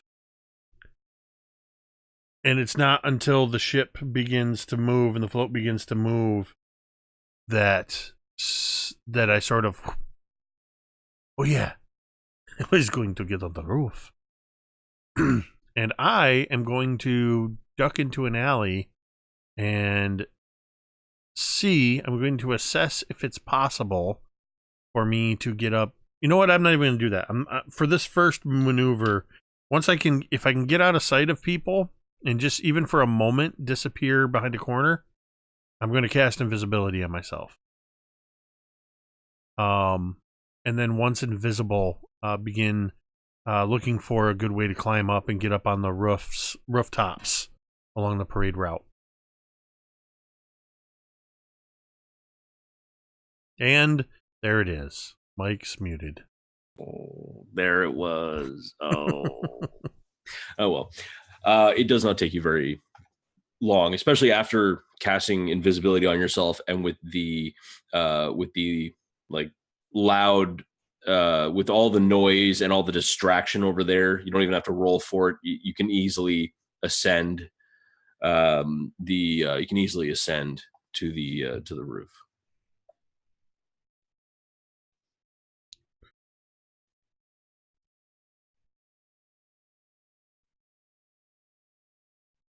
All right. And they say you had no plan when you actually got on the roof, now did you? Well, no. I mean, the plan is to sort of, at least for now, is to just kind of move along the rooftops as much as possible, following along. Looking at the map, I'm realizing, and probably the first time Six gets to one of the crossroads, realizing I did not take into account the crossroads. Yeah, each one. I mean, the like if you, let's say, went down the high road and then tried to like go from Thunderstaff Way, like leaping over Thunderstaff Way, that would be at least a 25-foot jump. Well, I think if I remember correctly, long jumping is equal to your strength score. So yeah, I'm not going to try that. Okay. This isn't by chance like Assassin's Creed where there's all kinds of convenient ropes and crossways and... Tell you what, if there isn't anything like that, then I mean, I would simply have to just climb down and climb back up. I mean, for now I'm invisible, so it's kind of not a problem. Yeah, I mean, any streamers or any other type of ropes, you're pretty sure, even without an intelligence check, that if you were to step on that thing and try to like kind of carry yourself across, it probably would snap. I'm thinking it would be, you should learn how to fly. Wouldn't that be a thing? A flying cat. So that's kind of my plan, is for a little while is to just kind of follow the lead for a little ways, and then sort of actually let me look one more time here, because I want kind of, I would say I'm going to follow it until I get on that block. So I'm on the east side of the street. I realized I didn't specify that. So after crossing, what is that? Sashtar Street? Yep. There's that sort of longish block there, that once I reach that, I'm going to kind of hang out there patrolling back and forth for a little bit. Okay. So yeah, that's what Six will do. Sure. Kiara, what are you going to do? At this point, she'd be more looking around at the people and everything like that than watching the parade itself, just to see if there's any signs of something that shouldn't be happening or something that doesn't look like it's normal to what normally happens at the parades that she's seen in the past.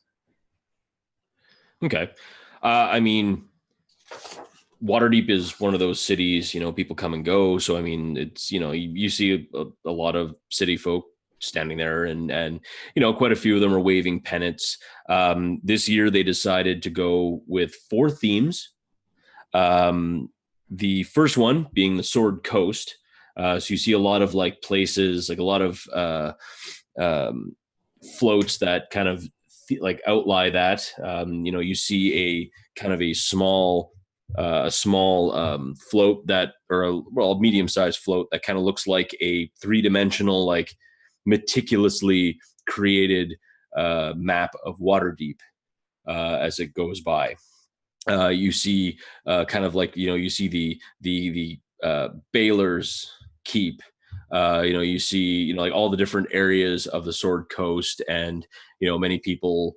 You also see like various animals, people riding on horseback, people riding all manners of different like magical creatures, but they seem to all be in control. And of course, you do see a few Nimblewrights holding up flags and pennants and things like that as they're walking, and everyone's kind of cheering and as it's going by. Do they look like the Nimblewrights we saw on the ship? Yes, they do. They do. I mean, they're a bit more decorated, like they're decorated with like different bits of cloth and everything else. They look a little bit more regal, and possibly somebody's buffed them. But for the most part, yeah, they're pretty much the same. Okay. So then it's going to be more a case of just kind of scanning the crowds and keeping an eye out for Nimblewrights that don't look like the ones in the parade itself that she's recognized before, type of situation. Sure thing. Okay. How about you, Anna?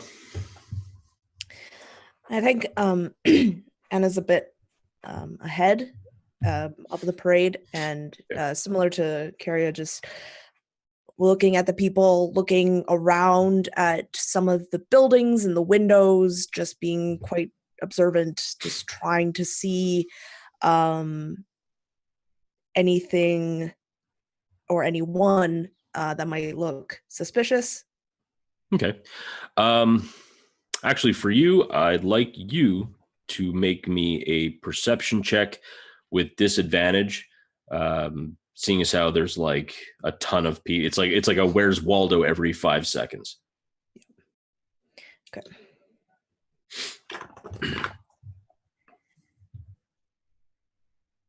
So that's a 16. Okay. You don't seem to pick up anyone in particular. I mean, there's just so many people. I mean, you see a few people that you can pass off as, okay, I know that one's a pickpocket. Oh, there's a cut purse. She just took that guy's coin purse, but it was a kind of an amateur job. Like she's not very good. You see a few drunken people that, you kind of would flag for later because like, hey, they're already drunk and it's like 8 a.m. So they're probably going to cause some stuff, but nothing that really stands out as like big red flags. I think at this point, Edda's already getting antsy, kind of tapping her foot and just kind of, And what about Bevyn? Bevyn would probably just be moving along the street, just more or less staying even with Anna, but on the opposite side of the street, keeping an eye out for anything suspicious. Okay. And so far, so good. Everything seems totally fine. You see now the last float from the Sword Coast, one representing Luskin. You see kind of like what looks to be a port and a pirate ship, kind of like very characterized pirate ship with like very characterized, like actor pirates in there and being real silly. Then finally, you see the Dales come up. You see a lot of the floats are very elvish looking. You see like kind of like that, like a lot of it basically it's very elven in design, a lot of them. You see quite a few elves carrying what looks to be fake bows, or at least bows but with no arrows. And I mean, they're just like, and when they fire off into the sky, like it just crackles off into a firework. So these invisible arrows are like, just like fireworks everywhere. And very, very, very popular.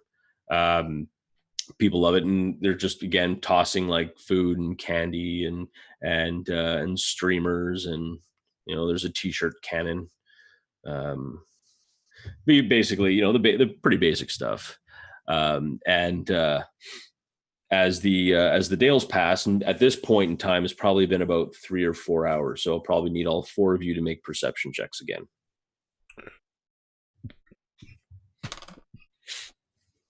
Where?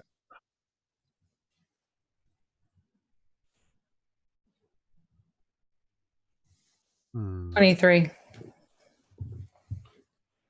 Oh, sorry. Perception check with disadvantage, because again, all the people. I forgot about that. I'm going to use a domain die because I don't do that very often. Wow. But there's 10. It's all even and everything. Well, no, that's a 10. Okay. So that's a 22 instead of a 25. Oh, darn. Miss, I have like plus an integer for a freaking perception thing. Like, to everything's to the 10th power with you. I imagine no matter where I maneuver along, that I keep getting distracted looking towards that lead float where Zardoz sword is, which would account for the 4. That's with my +3 to perception. Ooh. Okay. Well, Anna, one thing you do notice that no one else does is you see an individual walking through the crowd. This individual looks very familiar. They look familiar because they keep looking at you. And you can even see through this person's mask, this half mask, these golden eyes. And just for a moment, it seems that everything, like nothing else is around except this individual with this 24 karat smolder as they're walking by. And they're just looking at you, and you can almost, like, again, it's like a half face mask, just the eyes are present. I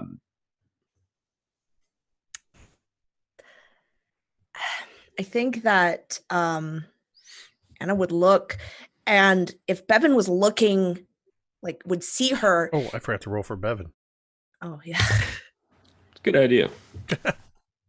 As soon as you mentioned Bevyn, I'm like, oh, that's with disadvantage.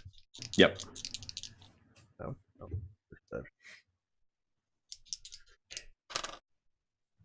2 15s on the die, so that's an 18 for Bevyn. Nice. Okay. Bevyn doesn't notice anything. So if Bevyn was kind of out of his peripheral, kind of looking across the street, he would see Anna, just her head just whips over and just hyper focuses. As before, it was just kind of wandering a little bit, and she would furrow her eyebrows, and she would. Is he going against the parade, or like towards, or like another direction? This individual seems to be moving through the crowd as effortlessly as if there was no one there.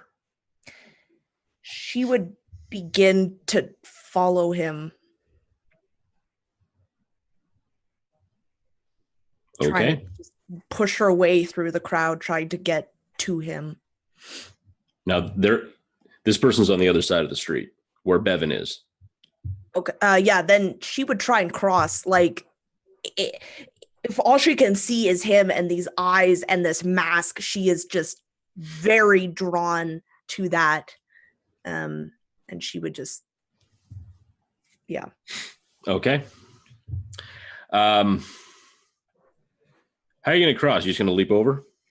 Like leap over the barricade? Yeah. Okay. You get 3 feet before you get a hand on your shoulder. And you see a member of the watch. Oi, hang on. You can see just fine from the other side of the rope. And he kind of grabs you and kind of like puts you back over the barricade. She begins to like try for a moment, then she looks back and she sees who it is. Right. How'd I get over? My friend's on the other side. You'd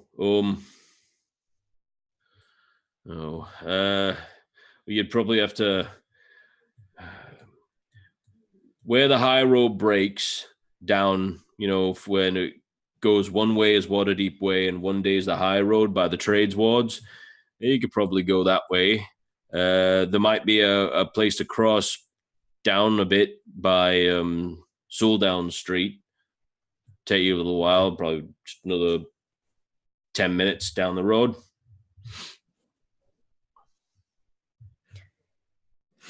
Is the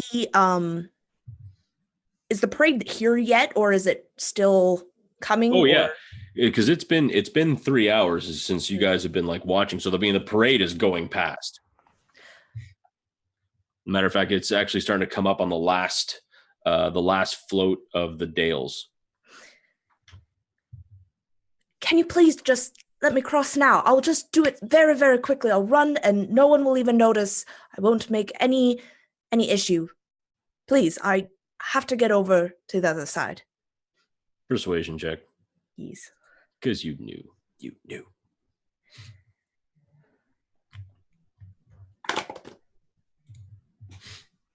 17. He stops. He's like, he looks over to another guard and he says, "Right, come with me." And he motions for the other guard to stand where he's standing. And you kind of there's like a quick lull, and then you can run right across. And then as you make it across, the one guardsman waves to the other watch member that you kind of run near, and you're able to kind of sneak through. Great. And then she's not even going to say anything to the guard. She's immediately, as soon as she's on the other side, she's going to begin looking for him. Okay. Make me another perception check. At disadvantage as well? Yeah, because it's a throng of people. Exactly why I hate parades and crowds. Yeah, I've done like 700 parades, and I'm not even exaggerating. Like probably around 700 parades in my lifetime. I don't like parades. I'm going to use a domain die.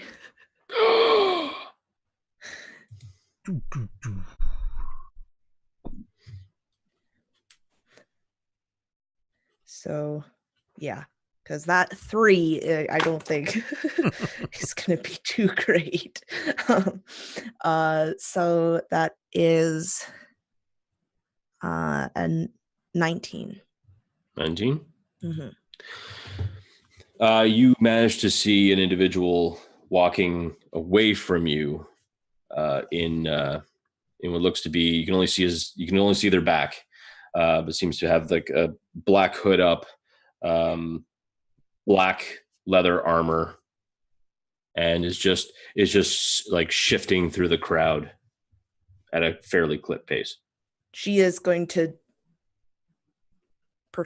just start after him, trying to be as not invasive to people as possible.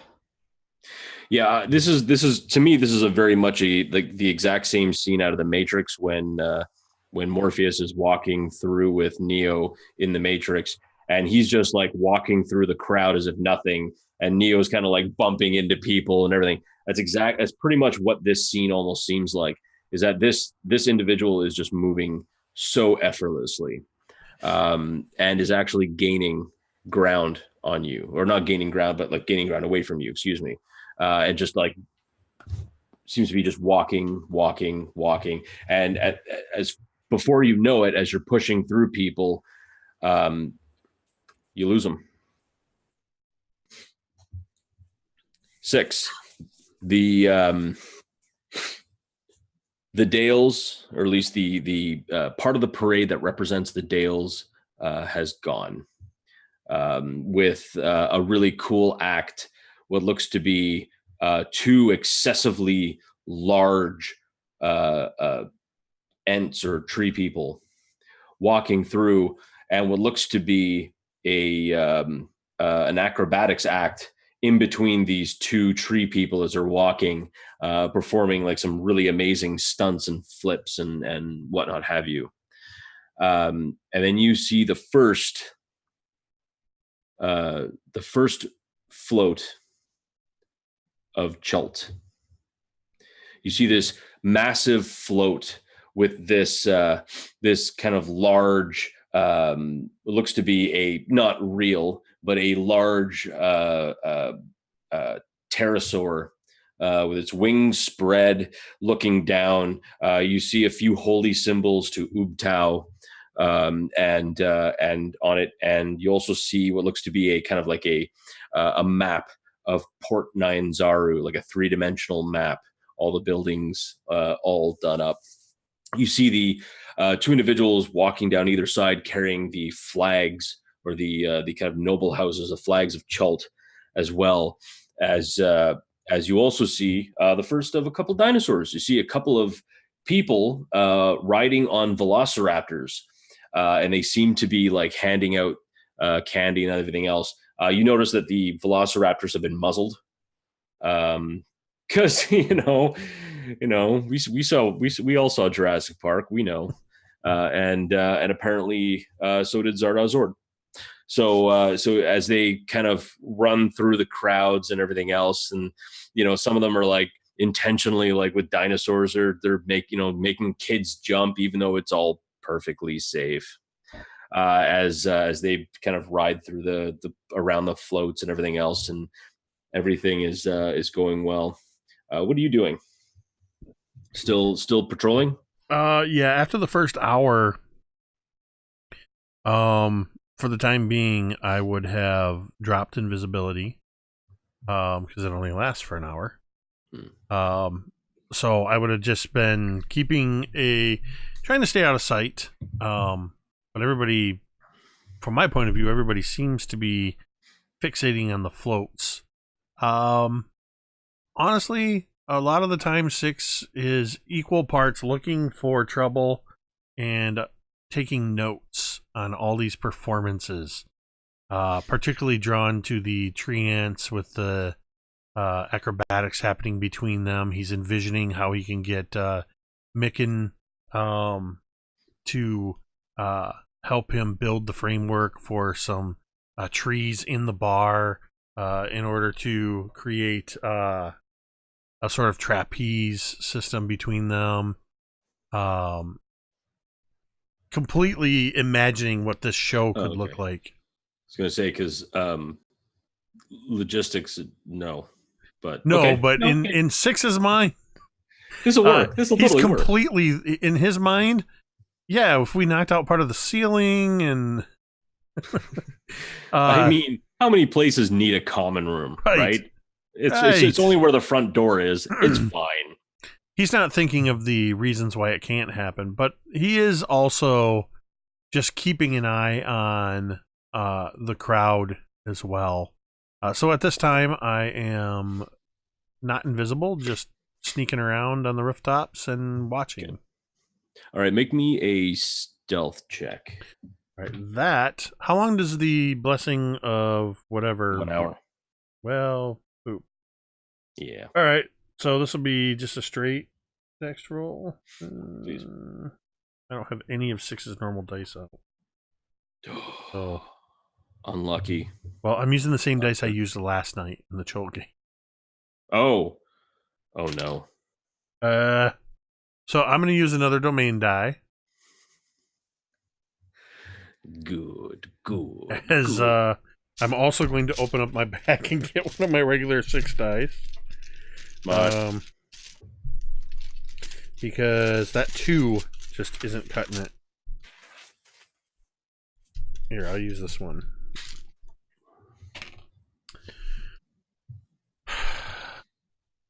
All right, so let me check my stealth score here. 6's stealth is a +5. Okay, so I have a 10. All right. You manage in a much more complicated than it needed to be way to stay stealthy in throughout that whole thing. So that's good. I like that. Anyway, Kiara, what are you doing? I would have still been looking and keeping an eye out at the different nimble rights, but at the same time, looking just to kind of see if I can keep an eye out for Anna and Bevyn. So would I have seen Anna like crossing the road? Were we on the same side or was she on the opposite side? That's the other thing. I'm not sure if we got that established. Oh, she was on the opposite side, as 6 was on the east side rooftops, kind of on the same side of the street as guard barracks number 1. And you were on the west side, right beside the high flagon gambling house. Oh, lovely. So would I have noticed her coming across to my side?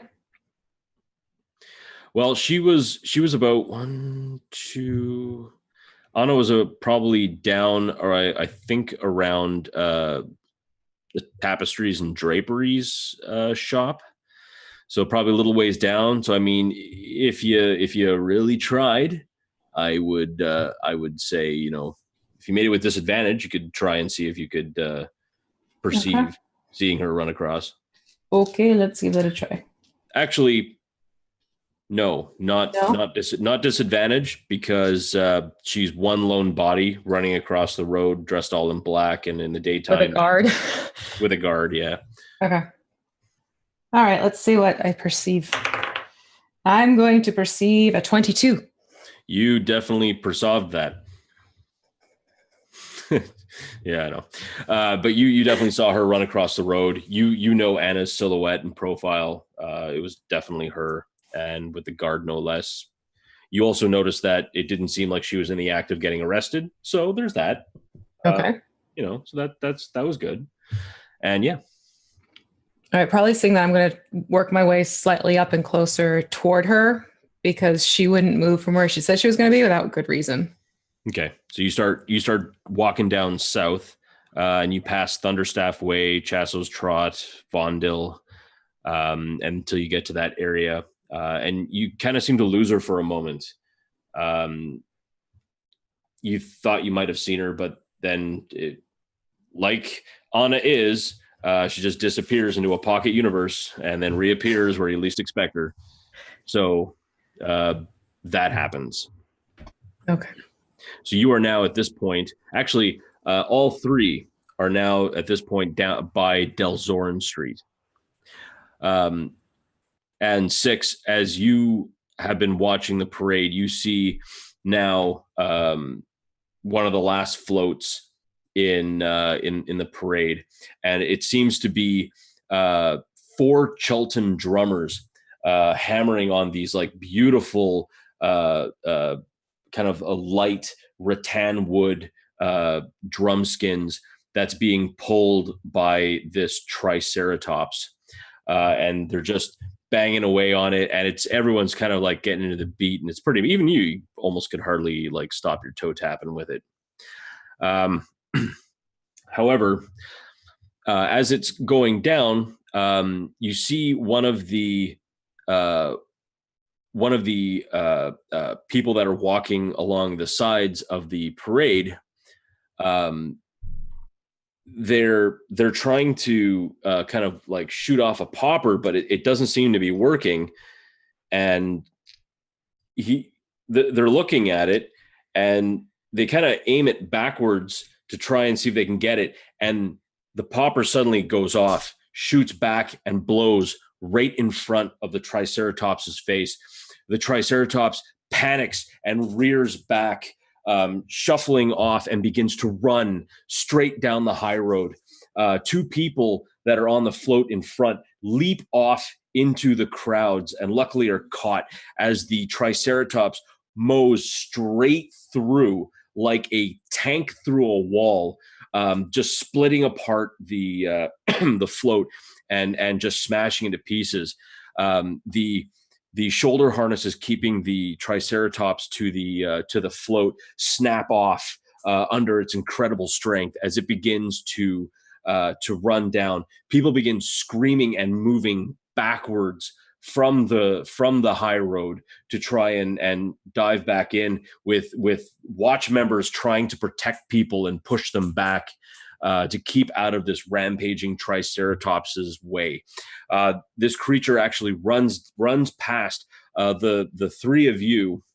The three of you being, of course, Anna, Bevyn, and Kiara, and begins and skids quickly, seeing kind of a large opening on Delzorin Street, and begins to book it, smashing through the barricade and begins to book it. What would you all like to do? I would like to immediately, as I see it break loose. Am I ahead of it on the road, on the rooftops? You were behind it. You were behind it on the rooftops when it started to go. So you were probably by like at the corner of Thunderstaff Way, and it had just passed Thunderstaff Way when this thing happened. So basically at Chasso's Trot. So it started to basically charge its way and then go past, eventually down to the left on Delzorin Street, going kind of towards Troll Skull Alley. So basically what I want to try to do is, if I have to catch up to it or whatever, is I want to sprint along, and I'm going to use my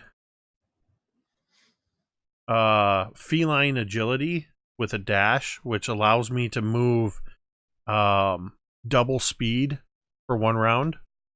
Okay. Which technically, if I do a dash, would be 30, would be 60, so which means I can move 120 feet very quickly. My plan is, so let me tell you what I envision, and then you tell me how you want to do this. Seeing this thing break loose, I immediately start sprinting rapidly. I imagine almost at times on 4 paws, leaping across these rooftops, trying to pace or catch up to this thing. And then I'm going to leap off the roof and try to land on its back. If I'm too high, I will cast Featherfall to slow my descent enough to not take damage. Unless, you know what? No, I won't do that, because that might slow me down too much. I'm going to do it. I'm going to run and try to leap off onto this rampaging Triceratops, onto its back. Okay. And all right, so the only thing I'm going to make you roll for is leaping onto the Triceratops' back. And just as a note, my ideals are the world is in need of new ideas and bold action. And my bond is I want to be famous, whatever it takes. Wow, you're just setting yourself up for a personal disaster, especially as a bard. Like, that's just like, hey, why don't you say, I love drinking kerosene and eating matches while you're at it, too? I mean, you know, all that right. could have been. All right, so here's what we're going to do. Because now, keep in mind, a Triceratops land speed is 50 feet. It's charging and it's afraid. So its speed is like 100 feet. So it's moving fast. However, because you're dashing and you're moving 60 feet a turn, you also aren't being slowed down by crashing through floats. And you're going to jump And I'm moving parabolic. I'm moving 120 feet on that first turn. That's right. And if a Because of train feline leaves agility. Chicago going at 63 miles an hour, another train leaves Iowa going at 20 miles an hour. Anyway, so what we're going to do is I'm going to say that you're able to catch up, or at least get close to it. And I'm going to need you, because it's going to be a fair leap, so you are going to have to make a kind of little leap check. No, I'm actually going to have to say athletics on this one, because you are leaping. You're not like trying to dodge out of the way or like ascend something. You're using your legs to kick off and land on a this is like a long high jump or a high long jump. I'm not going to tell you how. This is just so that everybody can appreciate this. The difference between an athletics and an acrobatics check is +9. So that means that this will be a straight roll at +0 for athletics. Now, just as a funny aside, exactly how many domain dice do you plan on using? Realistically, I can only use one, because you have to take the new roll when you use a domain die. That's true. I'm just unless you wanted to use 5 and make it an automatic crit. I'm not falling for your attempt to get me to burn through all our domain dice. I have one of the dice that I use specifically for 6. Okay. Do you have any inspiration? I have 1 point of inspiration. Ooh, what a gambler! I could make this at advantage. What a gambler! So I'm going to do that. There's a all right. Good idea. 2 blue dice because I use blues for 6. Hold on. You nervous? I need to roll this one inside the tray. Nervous? I really wish Dwight was here, because Dwight could appreciate the luck that I have with bards making incredible leaps. You should be nervous. In memory of my Minotaur bard who failed a flip over a pit, is a portrait behind me. Okay. So I rolled 2 dice. Uh-huh. I know these are my rules, but I don't remember how we did this. If I use a domain die, and I've already rolled for advantage, how do we do that? All right, I'll tell you what. This is what I'm thinking. Because you rolled at advantage, I would say take the lower of the 2 and re-roll that. If you want to use a domain die at advantage, that's what I'm thinking. So I will get rid of this 2 that I rolled and keep the 3 that I rolled. As I spend another domain die and see what comes up. Come on, 6. That's a 13 with no modifiers. Okay. So this lanky tabaxi leaps off the roof, claws extending, and that's where I'm at. And as you come down, you're like, you can see like you're almost there. You think you're gonna make it. And at the last minute, the Triceratops kind of jukes out of the way and moves. Thankfully,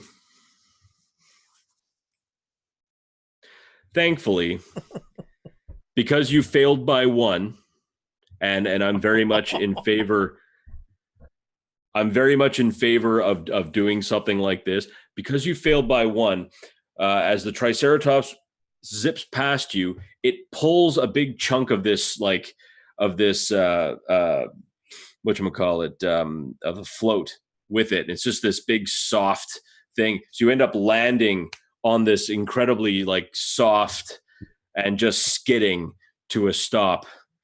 And you don't get it, but on a plus note, you do get closer to your friends. Speaking of friends, what are the rest of you doing?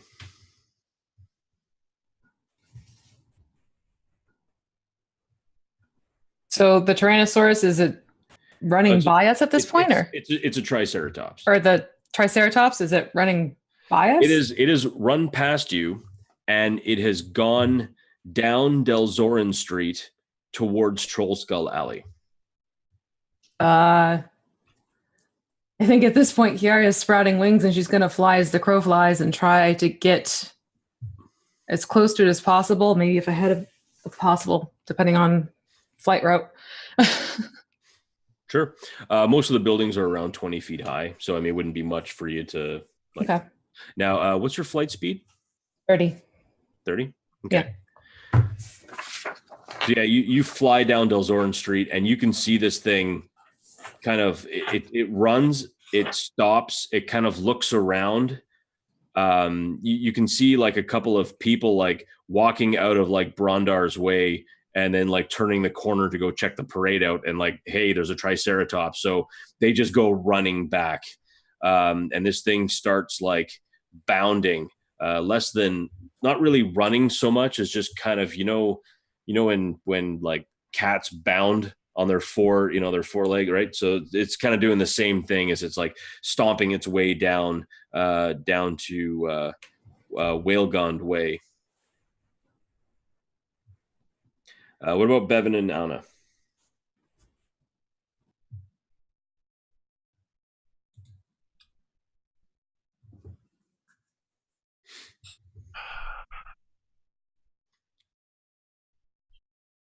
I'm not sure. I know you don't want to kill Bevyn. No, I mean, I'm just trying to think if Bevyn would go. Would Bevyn have seen Six spectacularly leap off the building and crash into this float? I mean, there's an extremely large Triceratops rampaging through the city. So, I mean, his attention is probably diverted. I think Bevyn is... Let me check his stat. Yeah, Bevyn is smart enough to realize if this thing is heading towards Troll Skull Alley, sort of, he's thinking of the business interest. He's thinking of our place. So I think he's going to go sprinting off in the direction of the Triceratops, if only to see what damage it's doing. Sure thing. So I'm assuming he'll probably take a dash action. Yeah, and he'll sprint 60 feet. Yeah, he gets in like fairly, like he actually gets up fairly close to it. What about you, Anna? Would Anna be able to determine what way it's going once it heads down? You said it was going down Whalegond? Delzorin. It's down Delzorin, and it's right by Whalegond Way. So it's in that little T junction right now. It's moving around. It looks panicked. So I mean, it looks angry. Okay. I think Anna is going to run down, follow Bevyn, but she is going to be ready to run parallel to it if it decides to go one way or another down Whalegond. That makes sense. Yep. All right. So I think it's at about this time that the four of you are getting close to it. The four of you are all together. You see this this thing is like kind of backing up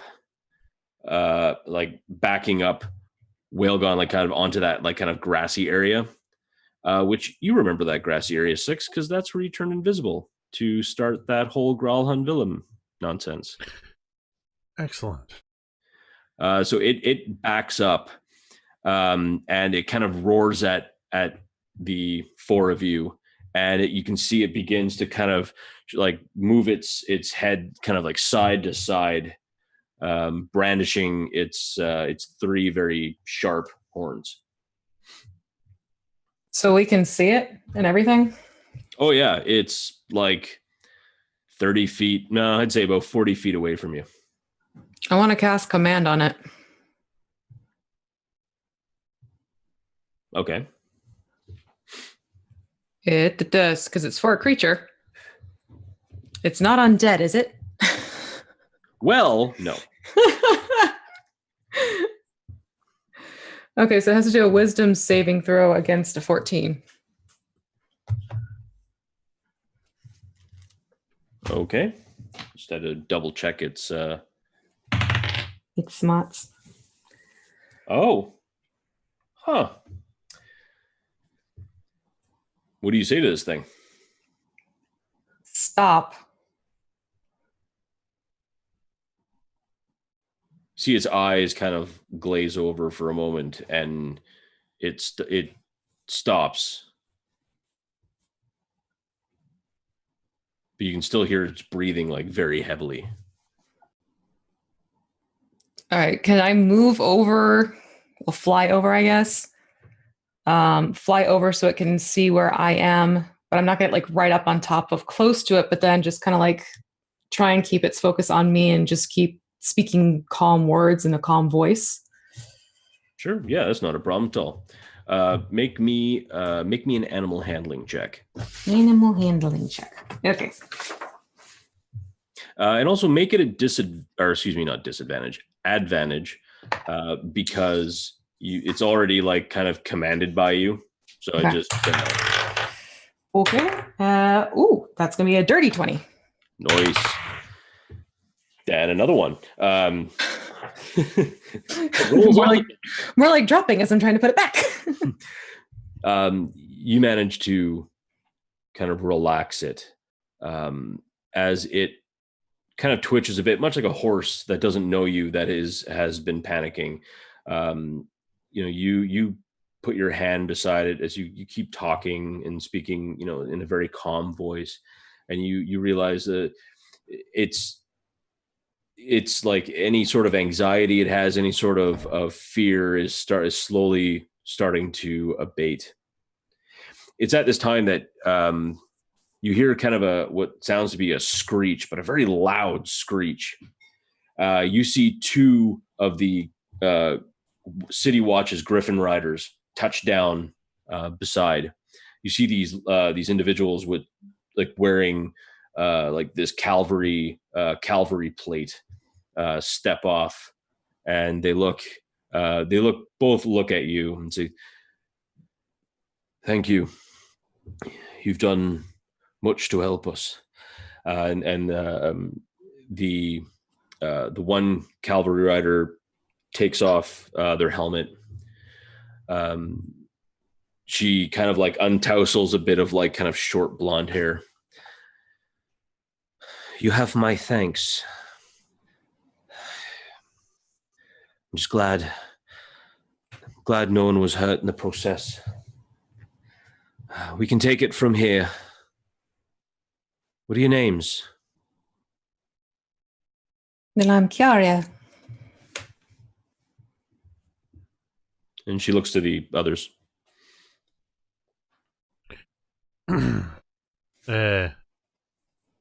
I'm Bevyn. Anna. 6 is kind of casting a sideways glance at Kiara, just almost in awe at the way she was able to sort of just take control of this beast, and sort of, does that thing where he's still looking at her as he turns towards this guard. "Oh, sorry, I am 6 days into summer, but you can call me 6. Well, thank you, 6. Thank you, everyone. And she goes to comment. You can tell that being a Griffin rider for so long, she knows how to handle animals. The Griffins are although these are feral creatures, these griffins have been trained meticulously, and as you can all see incredibly well, the griffin is just standing there looking at the T-Rex. T-Rex. Gosh, now you got me doing it. The Triceratops, and although you can see that these creatures are fighting back their desire to hunt, as is a griffin's want, they still stand stoically and almost statuesque, flanking either side of this Triceratops as these two griffin riders begin to calm them.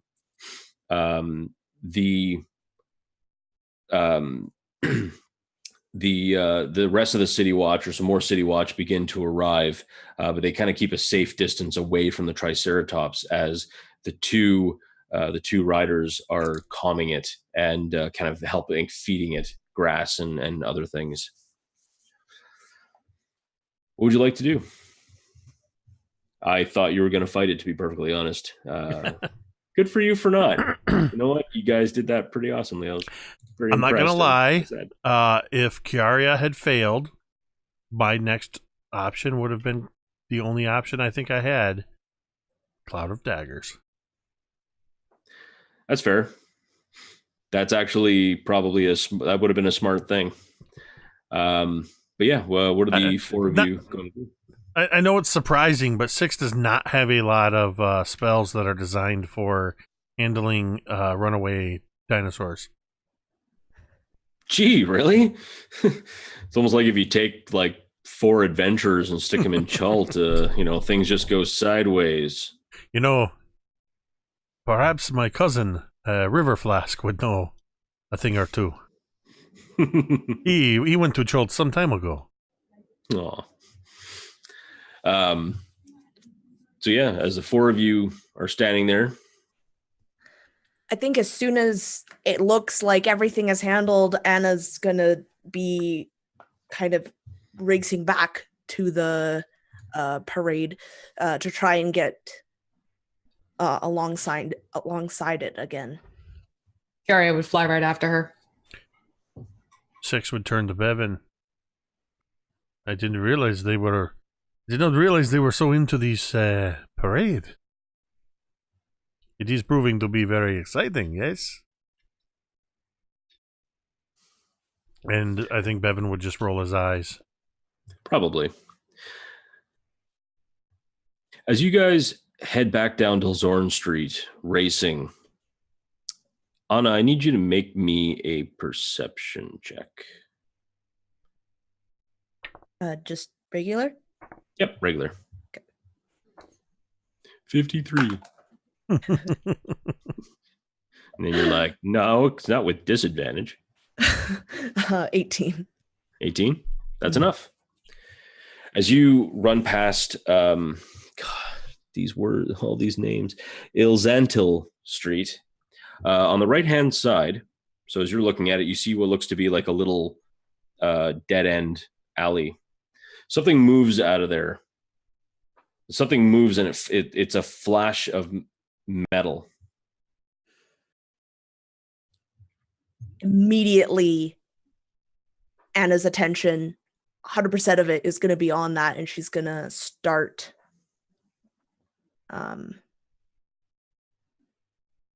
you said that it flew overhead or just in the alleyway? No, you just see a flash of like movement of something made of metal in that little dead end alleyway.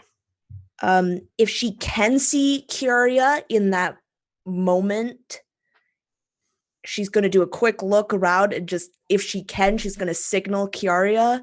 But if she doesn't see her in like the split second she looks, she's going to be heading down that way. Okay. What do you think, Kiara? You think Kiara would? Kiara would be locked onto Anna, seeing Anna having run off. So she would have had her eyes on Anna first. So of course she would have seen her, whatever direction she's going to follow. Sounds good. As you go into this kind of alleyway, 6 and Bevyn, do you think that both you would have seen them duck into the alley? I mean, if it's a clear view down the street, we're on a side street, so I don't imagine there's as many people. Okay. I mean, 6 was already eyeing that area, looking to get back up on the rooftops, and Bevyn would have, after rolling his eyes at 6's comment, would have turned and headed after Anna anyway. So that's a long way to say yes. Clearly. So then, yeah, you 4 of you kind of make your way into this alley. You see a few boxes and like some other detritus in this alleyway. It seems that the townhomes and apartments kind of use this back area as a dumping ground. It's not like heavy, but there's a fair bit of garbage and whatnot. Yeah.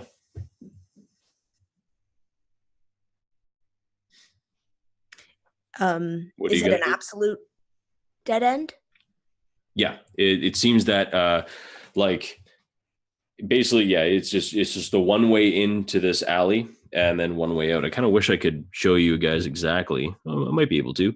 So yeah, so if you look at Delzoran Street, right, Delzoran Street and High Road, and you see that one that kind of looks like an little L-shaped dead end area. There's like one little kind of oblong shaped block where it's kind of like it doesn't look as full of homes as some of the others. You see it? Mm-hmm. Cool, because that's where you guys are. Oh, I got you. It's a very small L shape. It's a very, very small little L shape, and that's where you guys are. So how do you proceed, Anna? Because you're the first one to have spotted this. Well, immediately, Anna's gonna look up, I would assume.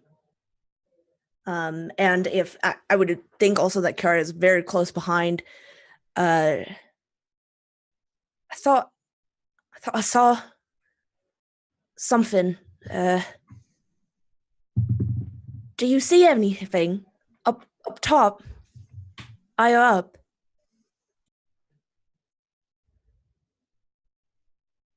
At this point, I think, at this point, Kiara would be ground mode now.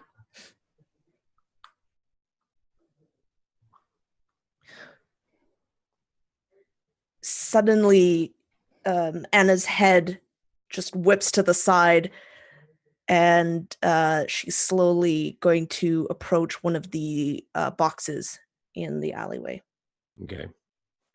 As you do, a box explodes, like splinters, like rusted splinters everywhere, and you see a Nimblewright, metallic figure, dressed in what looks to be a long tabard, which is basically like, like Three Musketeers, where they have that one long thing, and it goes in the back as well. Yeah, that's a tabard. And it seems to be cinched up with a piece of rope, kind of as a belt. It has this large, floppy hat with what looks to be like a metallic feather. It's all made out of metal. Looks like it. Its arm looks very, very strange. It looks to be like, how you have your radius and ulna. There's a big open space. For us, it's covered by meat, but in this case, it isn't. It's just an open space, but it seems to be like a piece of metal kind of wedged in there. It raises up to its full height, which is probably about 6.5 feet tall. But then it hunches over as it looks at you, and then slowly kind of starts to back up a little, kind of like, and then it kind of moves from side to side and kind of like cocks its head and looks down at you.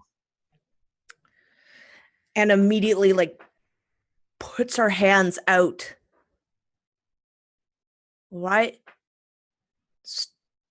Don't move. Please. We just want to talk to you. And she's going to be slowly inching forward, poising herself that if this thing makes any sudden move, she wants to try and lunge for it. Gotcha. But at first, just kind of slowly approaching. It looks at you, and you can see the tabard is this kind of like green color. There seems to be like a design on the front, but you can't see it because it's marred by like muck and other bits. It kind of extends its right arm straight down, and suddenly that piece of metal that went in between the two arm ridges snaps forward into a rapier length or styled sword. From its left wrist, a blade shoots out about the size of a dagger, and that's where we're going to end tonight's session. It's like, no, I didn't see that one coming. Jeez, Mike, getting so predictable, jerk.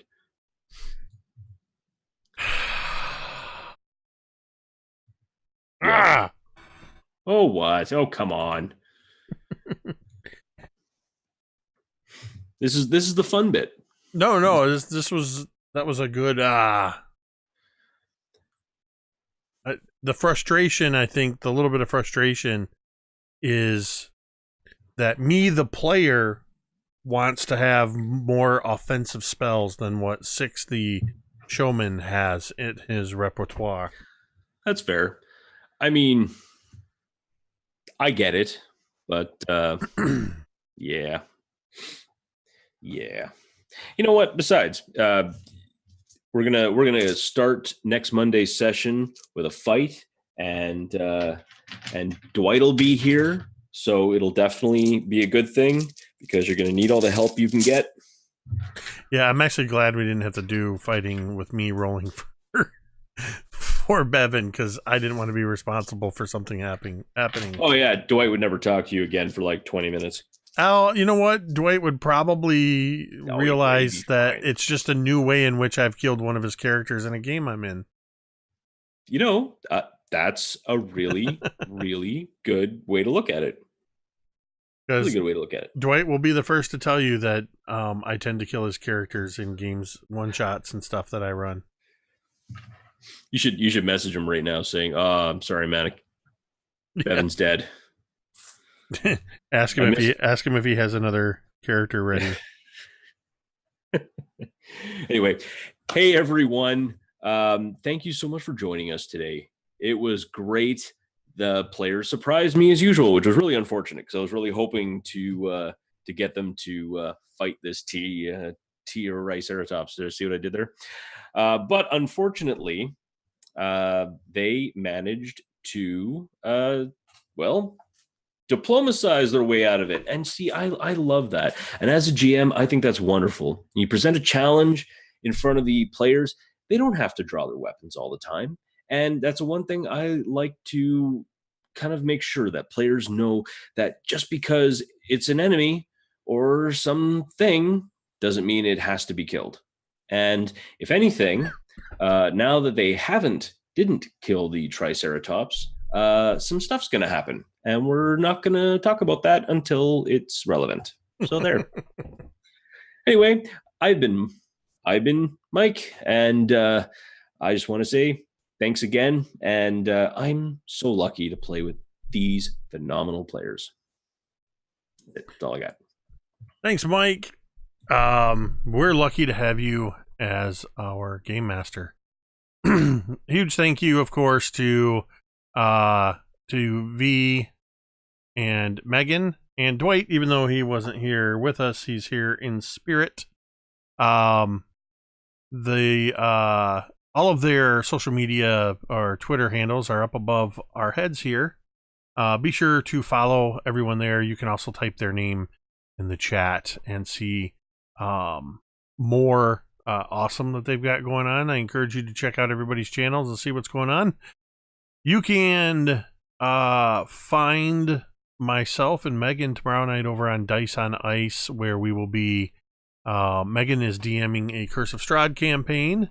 You can find Megan, V, myself, and a couple others here on Thursday night for another episode of The Forge of Fury in the Dawnbringer saga.